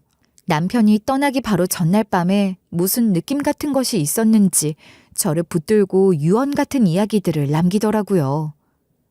평생 당신 행복하게 해주려고 했는데 고생만 시키고 혼자 남겨둬서 미안해. 금방 어떻게 될 사람처럼 무슨 말을 그렇게 해. 그러지 마. 내가 떠나도 당신 혼자라고 생각하지 마. 그게 얼마나 힘든 건지 나도 잘 알잖아. 힘들거나 도움이 필요할 땐 한길이 형 찾아가서 도와달라고 해. 형한테 일자리도 부탁하면 도와줄 거야.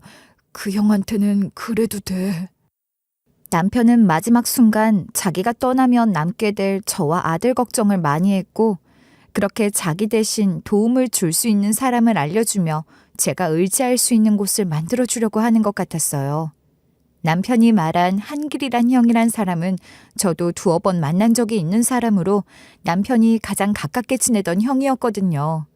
남편은 그 말을 제게 남기고 바로 다음 날 세상을 떠났고 평소 주변에 사람을 많이 두지 않았던 남편이었던 만큼 장례식은 아주 간소하게 치러졌는데 한길 씨는 3일 내내 자리를 지켜줬어요. 제가 따로 찾아가 부탁을 하기도 전에 장례식을 치를 때부터 이미 큰 도움이 됐던 거죠. 정말 감사드려요. 덕분에 남편 잘 보내줄 수 있었어요. 아닙니다. 제가 당연히 해야 하는 일인걸요. 재수 씨도 수고 많으셨어요. 며칠 푹 쉬면서 몸 추스르세요. 그렇잖아도 제가 장례 치르고 나면 찾아뵈려고 했었는데 남편이 저한테 한길 씨에게 일자리 부탁을 하라고 하더라고요. 혹시 제 일자리 좀 알아봐 주실 수 있으세요? 그럼요. 제가 하는 일이 그런 일인데요. 네, 알겠습니다. 재수 씨 하실 만한 일 제대로 알아보고 금방 연락드릴게요. 감사해요. 남편이 그렇게 믿고 따르던 분이셨으니 저도 괜히 의지가 되고 그러네요. 고맙습니다. 제가 물론 그때도 이미 여러 가지 일을 하고 있었지만 다 불안정한 일들이기도 했고 제가 잘할 수 있는 일들이 아닌 것들이 많았으니 혹시라도 제가 그때 하고 있던 일들보다 저한테 더 잘 맞고 안정적인 일을 찾을 수 있지 않을까 하는 생각에서 부탁을 했었어요. 그리고 이틀 뒤 한길 씨가 제게 연락을 해왔더라고요. 재수 씨, 안정적인 일자리가 하나 있긴 한데 그게 가사 도우미 일이에요. 그런 일도 괜찮으시겠어요? 그럼요. 괜찮고 말고요. 얼마든지 괜찮아요. 이렇게 빨리 연락을 주실 줄 몰랐는데 감사해요. 한길 씨는 가사 도우미 자리를 추천하는 것을 미안해하며 이야기를 꺼냈지만 저는 그저 고마웠어요. 저 스스로 그런 일에 대한 선입견이 없는 사람이기도 했고 손에 익지 않은 낯선 일보다 제가 매일 하던 살림, 집안일을 하면서 돈을 벌 수 있다는 게 오히려 더 반갑고 좋기도 했거든요. 그래서 진심으로 감사한 마음으로 소개를 받았던 거예요. 한길 씨가 소개를 해준 집은 엄청난 부잣집이더라고요. 다들 맞벌이에 바쁘게 사니 평범한 집에서도 가사 도우미를 많이 쓰잖아요. 그런데 그 집은 그런 게 아니라 진짜 부잣집이었어요. 집 대문에서부터 압도당할 정도로 으리으리한 저택이었는데 집에는 저 말고도 가사도우미가 한 분이 더 계셨고 가사도우미 외에도 기사나 정원관리인 같은 사용인들이 더 있었죠. 한길 씨로부터 소개받았을 때는 대략적인 얘기만 들었던 것이니 사실 대문을 통과해 마당을 지나 집으로 들어오면서 이 큰 집 살림을 내가 과연 해낼 수 있을 것인가 그런 걱정을 했었는데 제 위에 베테랑 선배가 있다니 안심이 되기도 했어요. 저는 그분을 여사님이라 부르며 그 집에서 일을 하게 됐답니다. 그렇게 가사도우미 일을 시작하게 됐고 일 자체는 걱정했던 것보다 훨씬 괜찮았어요.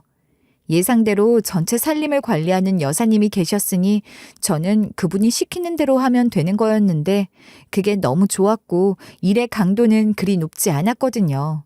그런데도 월급은 꽤 많이 받을 수 있었으니 여러모로 만족스러워서 한길 씨에게도 고맙다는 인사를 여러 번 했을 정도였어요. 다만 제 월급에는 제가 하는 가사 노동 외에 감정 노동에 대한 대가가 포함되어 있다는 걸 금방 알게 됐지만 말이에요.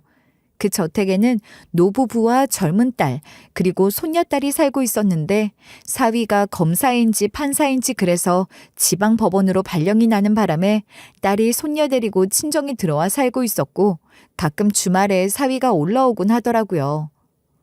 사위 있는 곳이 그리 깡시골도 아니고 서울에서 아주 먼 곳도 아닌데 이 집 딸이 거기서 못 살겠다고 해서 사위 혼자 거기 살고 딸은 친정에 들어온 거잖아. 그렇군요. 그러니 주말에도 딸이 내려가진 않고 사위가 올라오고 그러나 보죠. 아직 애가 어리던데 그래도 가족이 함께 살면 좋을 텐데 말이에요. 딸이 너무 본인 생각만 하는 거지 뭐. 영우 엄마도 봐서 알겠지만 이 집 딸이 좀 그렇잖아. 영우 엄마가 마음고생 좀 할 거야. 아닌 게 아니라 그댁 회장님 사모님 부부가 워낙 딸을 귀하게 여기니 딸이 좀 아나무인인 경향이 있더라고요. 회장님은 그나마 점잖으신 분이고 또 집에 계시는 시간이 그리 길지 않으니 그럴 일이 별로 없었는데 사모님과 딸은 좀 심하다 싶을 정도로 사용인을 부려먹었고 그중에서도 제가 제일 많이 당했죠 뭐. 여사님은 그래도 경력도 있고 나이도 있으니 대우를 좀 해주는 것 같았고 저는 아주 만만하게 부려먹더라고요. 딸은 저보다 몇 살 어려 보이던데 저를 아주 하대하면서 야무지게 부려먹는 거예요. 일단 기본적으로 두 사람은 집안에서는 손가락 하나 까딱을 안 하려고 했어요. 아줌마, 아줌마, 여기 좀 나와봐요. 네, 사모님 부르셨어요? 얘가 갑자기 손에 팩을 하자고 해서 꼼짝없이 손이 묶였지 뭐야. 리모컨 가져와서 TV 좀 틀어줘요. 모녀가 나란히 소파에 눕다시피 앉아서 손에 팩을 하고는 TV 틀어서 채널 돌리는 것까지 시켜 먹질 않나. 뭐 하여간 별 자질구레한 것들을 다 시켜 먹었는데 그보다 사람 얕보고 무시하는 그 태도가 더 싫었죠 뭐. 안이 꼽고 꼴 같잖을 때도 많았지만 그런 것까지 다 감안해서 월급 많이 주는 거라 생각하고 감수해야지 어쩌겠어요. 그럭저럭 적응을 잘하고 있었는데 그러다 사건이 하나 터진 거예요. 사모님이 저한테 카펫을 빨라고 해서 빨았는데 뭐가 잘못됐는지 얼룩이 졌더라고요. 다른 거 하나 없이 그 카펫만 단독으로 빨았는데 눈에 보이지 않는 이물질이 있었던 건지 하여간 얼룩이 생긴 거예요. 세상에 이게 뭐야? 이거 어쩔 거냐고. 이 카펫이 어떤 카펫인데 제일 잘 보이는 곳에 이 얼룩이 이게 대체 내가 정말 못 살아. 아줌마 이게 얼마짜린지는 알아요? 내가 중동 여행 갔다가 사온 건데 다시 구하고 싶어도 구하지도 못하는 걸. 아이고 이걸 어떡해. 엄마 일단 진정 좀 해봐. 이러다 쓰러지기라도 하겠어. 엄마 이리 좀 앉아봐. 어? 사모님은 그야말로 거품 물고 난리를 쳤는데 그 집 딸 말처럼 연세도 많은 분이 저러다 쓰러지는 건 아닌지 걱정될 정도로 길길이 날뛰더라고요. 그럼 그 덤탱이까지 제가 쓰게 될까봐 더 심장 떨렸지 뭐예요. 아줌마 뭐예요? 가서 청심환 같은 거라도 하나 가져와요. 우리 엄마 이러다 정말 큰일 나겠어. 딸은 그렇게 자기 엄마 걱정하며 진정시킨다고 하던데 그러면서 계속 깐족거리면서 나한테 뭐라고 하는 거예요. 엄마, 근데 저 카페 살 때 세상에 하나밖에 없는 디자인이라고 똑같은 건 없다고 했다 그러지 않았어? 그러니까 말이다. 처음 보는 순간 너무 마음에 들었는데 생각보다 비싸서 안 사고 나왔는데 꿈에 나올 것 같아서 바로 다음날 가서 샀잖아. 우리 엄마가 그랬을 정도니까 비싸긴 비싼 거야. 그치? 아줌마, 그런 걸 저렇게 만들었으니 이제 어쩔 거예요? 저도 정말 어떻게 해야 할지 모르겠네요. 세탁을 하라고 하셔서 한 것뿐인데 어디서 이물질이 들어간 건지 난감해 죽겠어요. 어머머? 그렇게 무책임한 말이 어딨어요. 그런 고가 물건을 다룰 땐 확인을 잘했어야지. 어쨌거나 저거 물어내야지. 어쩌긴 뭘 어째요. 엄마, 저거 그때 얼마 주고 샀다 그랬지? 몰라. 카드 내역 확인하면 나오겠지. 지금 이게 변상한다고 될 일이니? 속상해서 정말. 중동에서 산 거니까 왕복 비행기 값도 받아야 하는 거 아니야? 그게 문제니? 다시 구하지도 못하는 건데 돈으로 따질 수도 없는 거야. 그러니 내가 아주 생병이 날 지경이지. 아이고 머리야. 그래도 받을 건 다 받아야지 뭘 그래. 카드사 앱 좀 열어봐 엄마. 내가 확인해 줄게. 그러면서 사모보다 그 딸이 나서서 변상금액 환산하겠다고 난리를 치더라고요. 그러더니 많이 봐줘서 이 정도 금액으로 제시하는 거다 하면서 내놓은 금액은 제가 변상할 엄두도 못 낼 정도의 큰 금액이었죠. 아이고, 그렇게 큰 돈을 제가 어떻게 갖고 있겠어요. 월급 받는 걸로 조금씩 나눠서 갚으면 안 될까요? 아니, 그렇게 해서 몇 년씩이나 걸려서 갚을 작정이에요? 이 아줌마 정말 안 되겠네. 안 갚겠다고 하는 것도 아니고 제 형편에서 할 수 있는 방법으로 갚겠다는 거니까 사정 좀 봐주세요. 부탁드려요. 아유 시끄럽고 많이 봐줘서 6개월 월급 안 받는 걸로 해줄 테니 그렇게 알아요. 사실 6개월 월급으로도 사모와 사모딸이 제시한 금액을 다 변상할 수 없는 거였으니 많이 봐준다는 식으로 말한 거긴 했어요. 6개월 동안 월급 한 푼 못 받을 걸 생각하면 한숨만 나왔지만 그래도 저로서는 다른 방도가 없었죠. 그 집에서 일하는 게 저는 꽤 괜찮았거든요. 일도 그리 고되지 않았고 월급도 많이 주고 말이에요. 사모님이랑 딸 때문에 스트레스가 좀 있긴 했지만 그것도 그럭저럭 적응을 하고 있었으니 6개월을 무급으로 일을 해야 하는 상황에서도 다른 곳 알아보지 않고 거기 계속 붙어 있었던 거예요. 일을 해야 빚을 갚는 셈이니 어쩔 수 없기도 했지만 말이에요. 그래도 다행히 그동안에 월급 받은 것에 아껴 쓰고 나중을 위해 모아놓은 돈이 있었으니 그걸로 아껴 살면 6개월 정도는 월급 없이 버틸 수 있을 것 같았고 다시 월급 받게 되면 또 열심히 모아야겠다 생각하며 6개월이 빨리 지나가기만 기다렸던 겁니다. 그러고 석 달쯤 지났을 때 사모님이 저를 따로 부르시더니 제안을 하나 하시더라고요. 내가 아줌마 일하는 걸 보니 그래도 기본은 된 것 같아서 기회를 주고 싶어서 그러는데 곧 우리 손녀딸 생일이거든. 날씨도 좋을 때라 생일 파티를 우리 집 마당에서 할 작정이야. 그러니까 아줌마가 생일 파티 준비를 정성을 다해서 잘하면 하는 거 봐서 다음 달부터 제대로 월급을 줄까 하는데 어때요? 해보겠어요? 네? 정말요? 네, 그럼요. 할 수 있어요. 열심히 잘 한번 해볼게요. 사모님 감사합니다. 아직 석 달이나 더 남았다고 생각했는데 그걸 확 줄여준다는 거잖아요. 열심히 안 할 이유가 없었죠. 누가 봐도 열심히 했구나 싶은 소리가 나오게 하려고 진짜 목숨 걸고 했어요. 그런 저를 보면서 여사님은 혀를 차긴 했지만 말이에요. 그냥 업체 하나 불러다 맡기면 될걸. 그 돈 아까워서 영우 엄마한테 준비하라고 하는 거야. 있는 사람이 더하다더니 그렇게 귀하게 생각하는 손녀딸 생일 파티라면서 저러고 싶은지 몰라. 아유, 그래도 제 입장에서는 감지덕지예요. 석 달 월급이면 돈이 얼만데요. 애당초 그래. 카펫에 얼룩 좀 생겼다고 그 큰 돈을 변상하라고 하는 것도 어이없는 거지. 그나저나 마당에서 하는 생일 파티면 준비하기 어려울 텐데 정말 괜찮겠어? 괜찮아요. 사모님이 다른 말씀 못하시게 진짜 잘해낼 거예요. 부지런 좀 떨면 되죠 뭐. 저는 월급만 다시 받을 수 있다면 충분히 감수할 수 있다 싶었어요. 무슨 수를 써서라도 그놈의 손녀딸 생일 파티를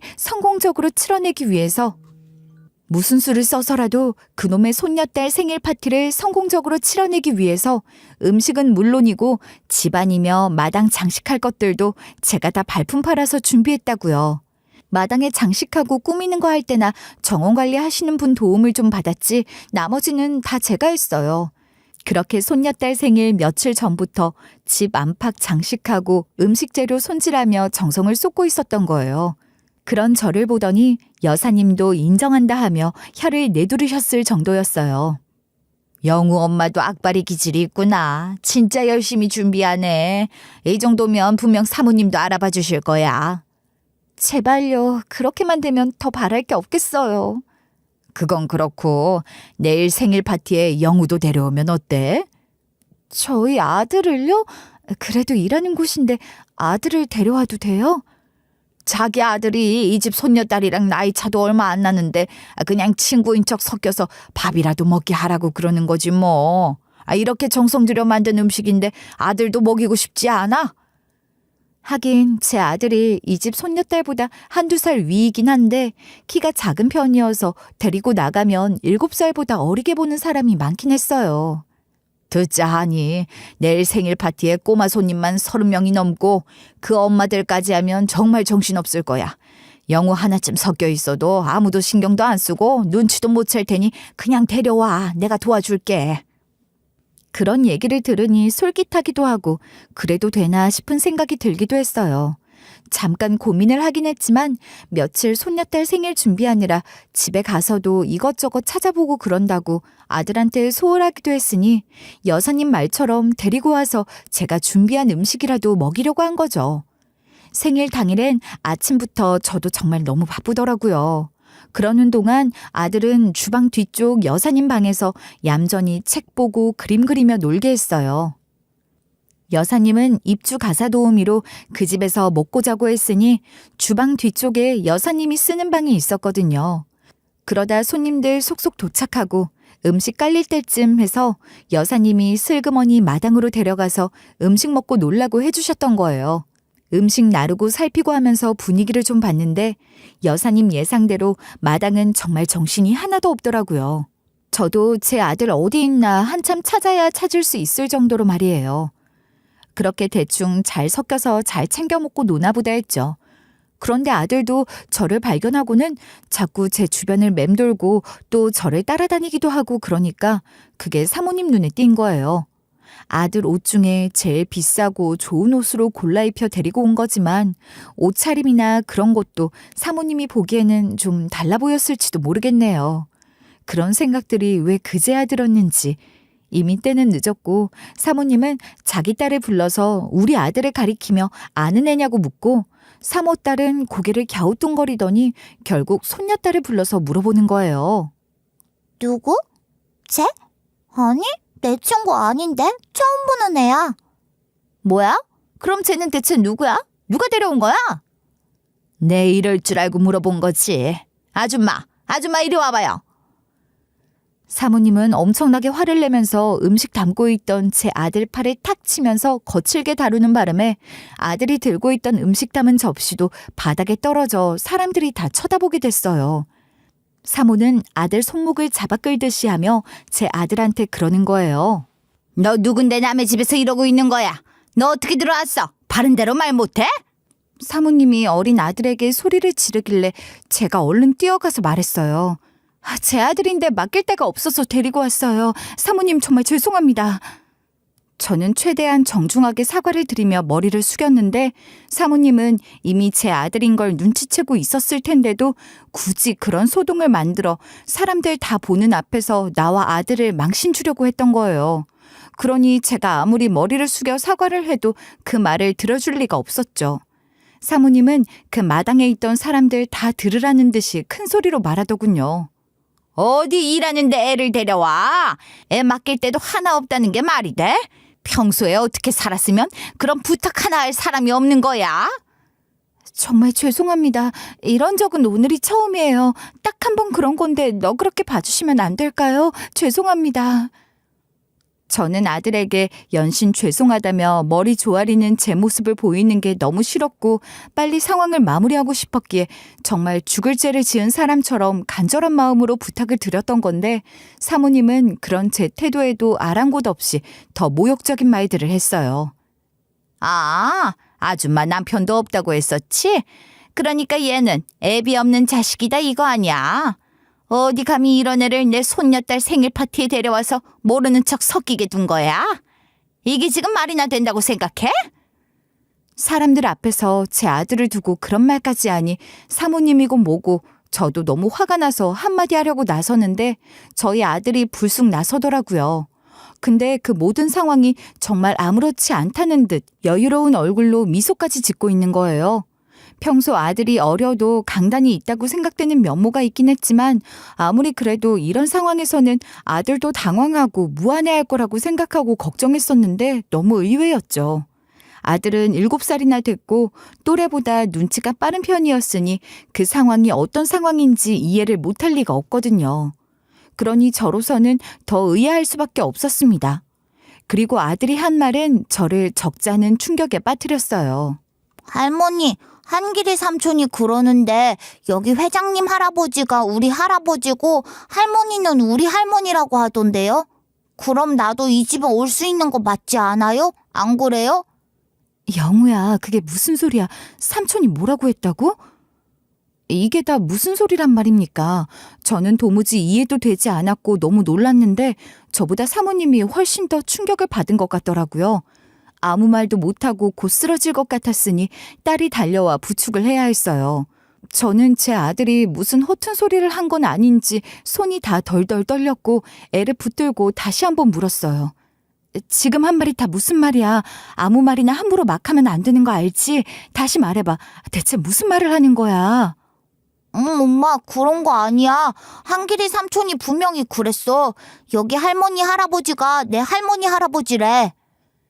아들은 당당하게 같은 말을 되풀이했지만 난데없이 그게 무슨 소린지 저는 어리둥절하기만 했는데 아무리 그래도 애가 아무 이유도 없이 그런 말을 할 리도 없으니 아들에게 바짝 다가서서 대체 그게 무슨 소리냐고 삼촌이 언제 너한테 그런 얘기를 했냐고 물었어요. 그러니 아들이 한길 씨와 나눈 문자 메시지를 보여주더라고요. 한길 씨는 저희 아들에게 남편 대신 아빠 노릇도 해주면서 아들과 자주 만나서 밥을 먹기도 하고 자연스럽게 문자 메시지를 주고받는 사이였어요. 문자를 보니 아들이 여사님 방에 있으면서 심심했던지 한길 씨에게 문자를 해 엄마가 데려와서 엄마 일하는 집에 와 있는데 엄마는 자기를 돌봐줄 정신도 없이 바쁘고 자기더런 숨바꼭질 하는 것도 아닌데 이 방에 숨어 있으라고 했다며 툴툴거리고 불만을 드러낸 거예요. 그러니 한길 씨가 엄마가 많이 바쁘시냐 하니 아들이 그런 것 같다고. 그 집 할머니랑 젊은 아줌마가 엄마한테 소리 지르는 게 자기가 있는 방까지 다 들린다고 했더라고요. 제 생각이 짧았던 거죠. 좀 그랬던 모양인데 그렇다고 그런 엄청난 일을 거짓으로 꾸며댈 사람도 아니고 이게 대체 무슨 소린가 싶었어요. 아들에게 그 집에서 기죽을 것 없다고. 사실은 거기 계시는 분들이 너희 할머니, 할아버지라고. 그러니까 주눅 들지 말고 당당하게 있다가 와도 된다고 답장을 보냈던 거예요. 한길 씨가 보기에도 저나 아들이 그 집에서 그런 대우를 받고 있다는 게 마음이 좀 그랬던 모양인데 그렇다고 그런 엄청난 일을 거짓으로 꾸며댈 사람도 아니고 이게 대체 무슨 소린가 싶었어요. 제가 정신이 혼란스러워 아무 말도 못하고 있으니 아들이 그러는 거예요. 그것 봐, 엄마. 내 말이 맞지? 삼촌이 정말 그렇게 말했어. 삼촌은 거짓말하는 사람 아니잖아. 그렇지? 결국 사모님은 그 자리에 주저앉고 말았고 딸과 여사님이 사모님을 부축해서 집 안으로 옮기고 난리가 났어요. 여사님은 그 난리통에도 제게 아들 데리고 여사님 방에 잠깐 들어가 있으라고 눈치를 주더라고요. 고마웠죠. 그렇게 아들을 데리고 여사님 방에 들어가서 저는 제일 먼저 한길 씨에게 전화를 걸었어요. 문자를 보기는 했으나 그게 무슨 말인지 잘 이해가 되지 않았으니 한길 씨에게 확인을 해야겠다 싶었던 겁니다. 제가 그렇게 물으니 한길 씨는 제게 모든 사실을 얘기해 줬어요. 그 집 딸이 제 남편의 전 여친, 그러니까 제 아들의 생모라는 사실을 말이에요. 한길 씨는 남편이 그 집 딸과 만나는 것도 다 보아왔으니 그 집 딸이 그렇게 부잣집 딸이고 어떤 집안 딸이라는 것도 다 알고 있었다고 해요. 그리고 남편에게 그 여자가 찾아와 애를 맡기고 간 것도 당연히 다 알고 있었죠. 그 녀석이 마지막 순간에 재수 씨한테 내 얘기를 하며 도움을 받으라고 했던 건 제가 모든 사실을 알고 있는 사람이었으니 그런 것까지 다 포함된 뜻이었을 겁니다.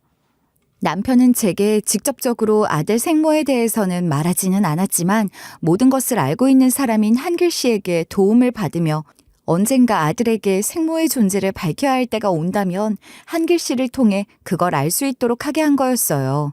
한길 씨는 직업 소개소를 운영하면서 그 집에서 가사 도우미를 구한다는 것을 알게 되었고 제가 그 집에서 일할 수 있도록 한 거였어요. 제가 뭘 작정하고 억지로 이런 상황을 만든 건 아니지만 기회가 생겼으니 그렇게 한 거였어요. 미리 말하지 못해서 미안해요, 재수 씨. 언젠가 때가 되면 이야기를 할 생각이었는데 애가 그 집에서 그렇게 있다는 소리를 듣고 또 재수 씨도 그 집 가사 도우미 일을 하면서 부당한 대우를 받는 것 같아 보이니 참을 수가 없더라고요. 이제는 알려야 할 때가 됐다고 생각했습니다. 네, 아니에요. 좀 많이 당황스럽긴 하지만 언제 알아도 알았어야 할 일이잖아요. 네, 감사해요. 그렇게 통화를 하고 있는데 여사님이 저를 찾으며 사모님이 저더러 아들 데리고 거실로 오라고 했다는 거예요. 모든 사실을 알게 된 저는 아들 데리고 당당하게 거실로 가서 사모님과 그 딸이 보는 앞에 제가 알게 된 진실을 말했어요. 그 딸 면전에서 제 남편 이름 석자부터 확실하게 알려줬죠. 그 이름을 모른다고는 못하겠지. 당신이 내 남편이랑 헤어지고 몰래 낳은 아이 내 남편한테 데려왔던 것도 기억하고 있겠지? 그 아이가 바로 내 아들이야. 뭐라고? 누구? 나는 내 아들 내 자식이라고 생각하고 키웠어요. 그렇지만 이 집안 자손인 건 사실인 거죠. 그때 마침 사모님이 쓰러졌다는 소식을 듣고 급히 귀가한 회장님이 집으로 들어오시며 제가 아는 얘기를 다 들으시곤 제 아들 손을 덥석 잡으시며 그러니까 이 아이가 내 손자란 말이냐 하는 겁니다. 그때 우리랑 상의도 없이 딸이 손주를 입양 보냈다고 해서 그런 줄로만 알았는데 애비 손에 자라게 한 거였구나. 갓난쟁이 때 보고 이렇게 다시 만나다니 내 손주 어디 한번 안 하나 보자. 회장님은 그렇게 감격스러워 하셨는데 사모님과 그 딸은 아직도 상황을 잘 받아들이지 못하는 것 같았어요. 그도 그럴 것이 그 자리에는 주말이자 딸 생일을 맞아 서울에 올라온 그 집 사위도 있었거든요. 그러니 사모님과 그 딸은 사위 눈치를 보는 거죠. 당신도 참, 저 여자가 하는 말만 듣고 어떻게 그렇게 다 믿어요. 가만히 좀 있어봐요. 원하시면 친자검사라도 해보세요. 아니, 원하지 않아도 그건 해야겠네요. 당장 검사부터 해요. 친자 검사 결과가 나오던 날 회장님과 사모님 그리고 그 딸까지 모두 저희 집으로 찾아왔더라고요. 저는 손녀딸 생일 이후로 출근을 안 하고 있었는데 온 식구가 저희 집으로 찾아온 거죠. 저는 그 검사 결과 볼 것도 없이 확신하고 있었지만 눈에 눈물이 그렁그렁해서는 제 아들 쳐다보는 사모님을 보니 뭐 결과는 따로 물어볼 것도 없겠다 싶었어요. 내 손자 잘 키워줘서 고마워요. 늦었지만 이제라도 살해를 하고 싶은데 받아주면 좋겠어요. 그리고 앞으로도 이렇게 왕래하며 지내게 해주세요. 살해요? 그런 거 바란 적도 없고 필요 없어요. 남편 죽기 전까지 둘이서 아들 키우며 정말 행복했고 지금은 나 혼자서도 잘 키우고 있어요. 갑자기 무슨 할머니 행세라도 하고 싶으신 모양인데 그렇게 손자가 귀했으면 어떻게 그런 식으로 내 남편한테 간단하게 맡겨버리게 두신 거죠? 아니에요. 우리는 정말 전혀 몰랐어요. 딸이 만나던 남자랑 헤어지고 유학 간다고 해서 임신한 것도 한참 뒤에 알았거든요. 그 딸은 제 남편과 헤어지고 나서야 임신 사실을 알았고 집에다가는 유학 간다고 거짓말을 하고 혼자 몰래 아이를 낳으려고 했던 것 같더라고요. 그렇게 숨어 지내며 뱃속에 아이를 키웠는데 8개월 접어들면서 몸에 이상이 생겨 어쩔 수 없이 그 부모에게 사실대로 다 얘기할 수밖에 없었고 부모 보살핌 받으며 아들을 낳았다고 해요. 시집도 안 간 딸이 임신을 했다니 하늘이 무너지는 것 같았지만 막상 손주가 태어나니 너무 예뻐서 어쩔 줄을 몰랐어요. 근데 어느 날 갑자기 딸이 애를 데리고 나가더니 혼자 돌아와서는 애를 입양 보내버렸다고 하더군요. 그때 딸한테 얼마나 뭐라고 했는지 모릅니다. 맞아요. 애 다시 찾아오라고 우리가 키워주겠다고도 했는데 이미 입양 보냈으니 잊으라고만 하더라고요. 내가 정말 궁금해서 그러는데 도대체 왜 그런 거죠? 그렇게 책임감 없이 애를 낳은 이유가 뭐냐고요. 이런 부모님들이 계셨는데 왜 굳이 내 남편한테 찾아와서 애를 두고 간 거예요? 처음엔 애 데리고 나타나서 그 사람이랑 다시 잘해보려고 했던 거예요. 근데 이미 결혼까지 했다는 걸 알고 배신감이 들었죠. 그렇게 금방 다른 여자 만나서 결혼까지 했을 줄을 몰랐거든요. 그래서 엿먹으라는 심정으로 애 안겨주고 온 거예요. 나만 당할 수는 없잖아요? 이거 완전 또라이 미친년 아니고 뭐란 말이에요. 어이가 없어서 한심한 얼굴로 그 딸 얼굴을 쳐다봤는데 그 딸은 그래도 할 말이 더 있다는 듯이 말하는 거예요. 나도 새 출발해야 하는데 부모님이 키워주신다고 한들 애 딸린 미혼모 입장으로 굽히고 하는 결혼 같은 거 하고 싶지 않았어요. 기가 막혀서 정말. 그래서 검사인지 판사인지 하는 사람이랑 선봐서 결혼해. 너도 바로 아이 낳고 잘 살았냐? 그렇게 한 결혼이면서 친정에 얹혀 살며 남편 혼자 지방생활하게 해? 그게 네가 원하던 삶이니? 제가 비아냥거리며 말하니 딸은 갑자기 제 앞에서 자기 신세 한탄을 하는 겁니다. 그럼 뭐예요? 이제 다 들통나서 나도 지금 입장이 너무 곤란하다고요. 남편이 난리가 나서 이혼당할지도 몰라요. 엄마, 나 어떡해? 급기야 울기까지 하는데 정말 철딱선이 없어 보이고 한심했어요. 그리고 화가 났죠. 지금 나랑 내 아들 앞에서 네 신세 한탄이나 하며 울어? 너 때문에 네 아들은 엄연히 살아계시는 외조부모 사랑도 못 받고 자랐는데 네가 버린 네 아들 안쓰럽다는 생각은 안 하니? 정말 미안합니다. 다 우리가 딸 자식 잘못 키운 잘못이에요. 이제부터라도 갚아가며 살 수 있게 해주세요. 너도 얼른 울음 그치고 사과드리고 용서 빌지 못해? 그렇게 회장님이 딸한테도 나무라듯 타이르니 딸은 그제야 제 아들에게 한번 안아보자 하며 다가오던데 아들이 그거 피해 저한테 안기는 바람에 딸은 허공에서 허우적거리다가 중심을 잡지 못하고 바닥에 고꾸라져 엎어지더라고요. 꼴 좋다. 버릴 때는 언제고 이제 와서 왜 이래?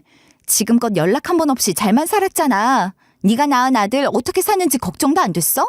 궁금하지도 않았니? 갑자기 무슨 엄마 노릇이라도 하려는 거야. 내 아들이 너 같은 사람한테 안기고 싶겠어? 네가 아무리 생모라도 나도 너 같은 여자가 내 아들 만나는 거 싫어.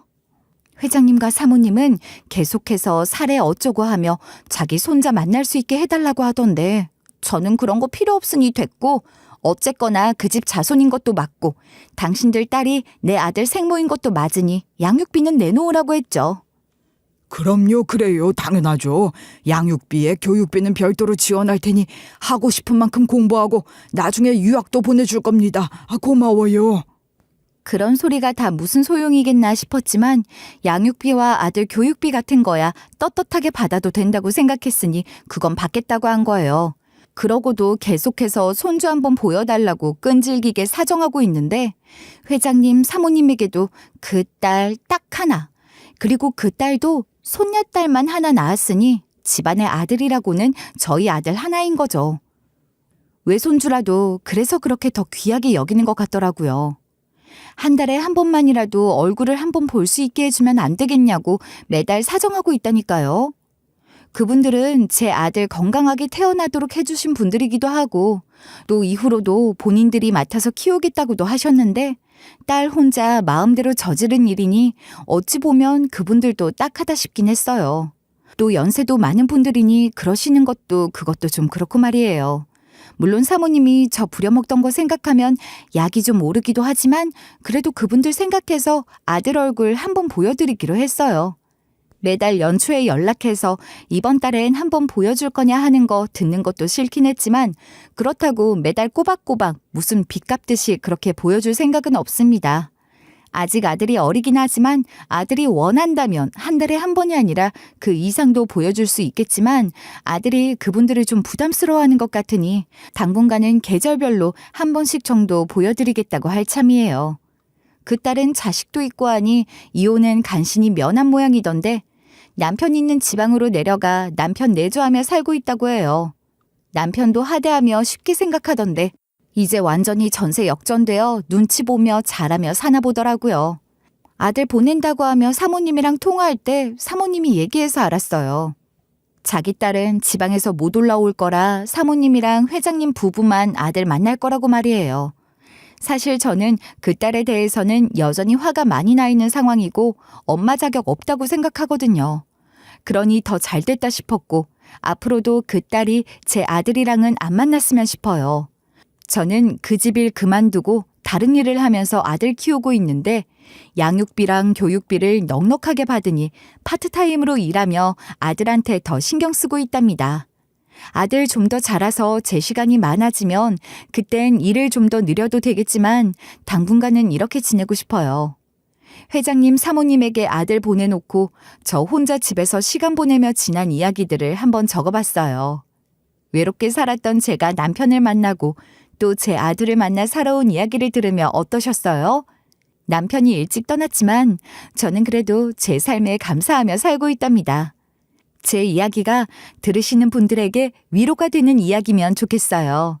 저도 이 채널을 통해서 위로받은 게 많거든요. 받은 것 돌려드리는 마음으로 긴 시간 제 이야기를 했고 이제 그 이야기를 마치려고 합니다.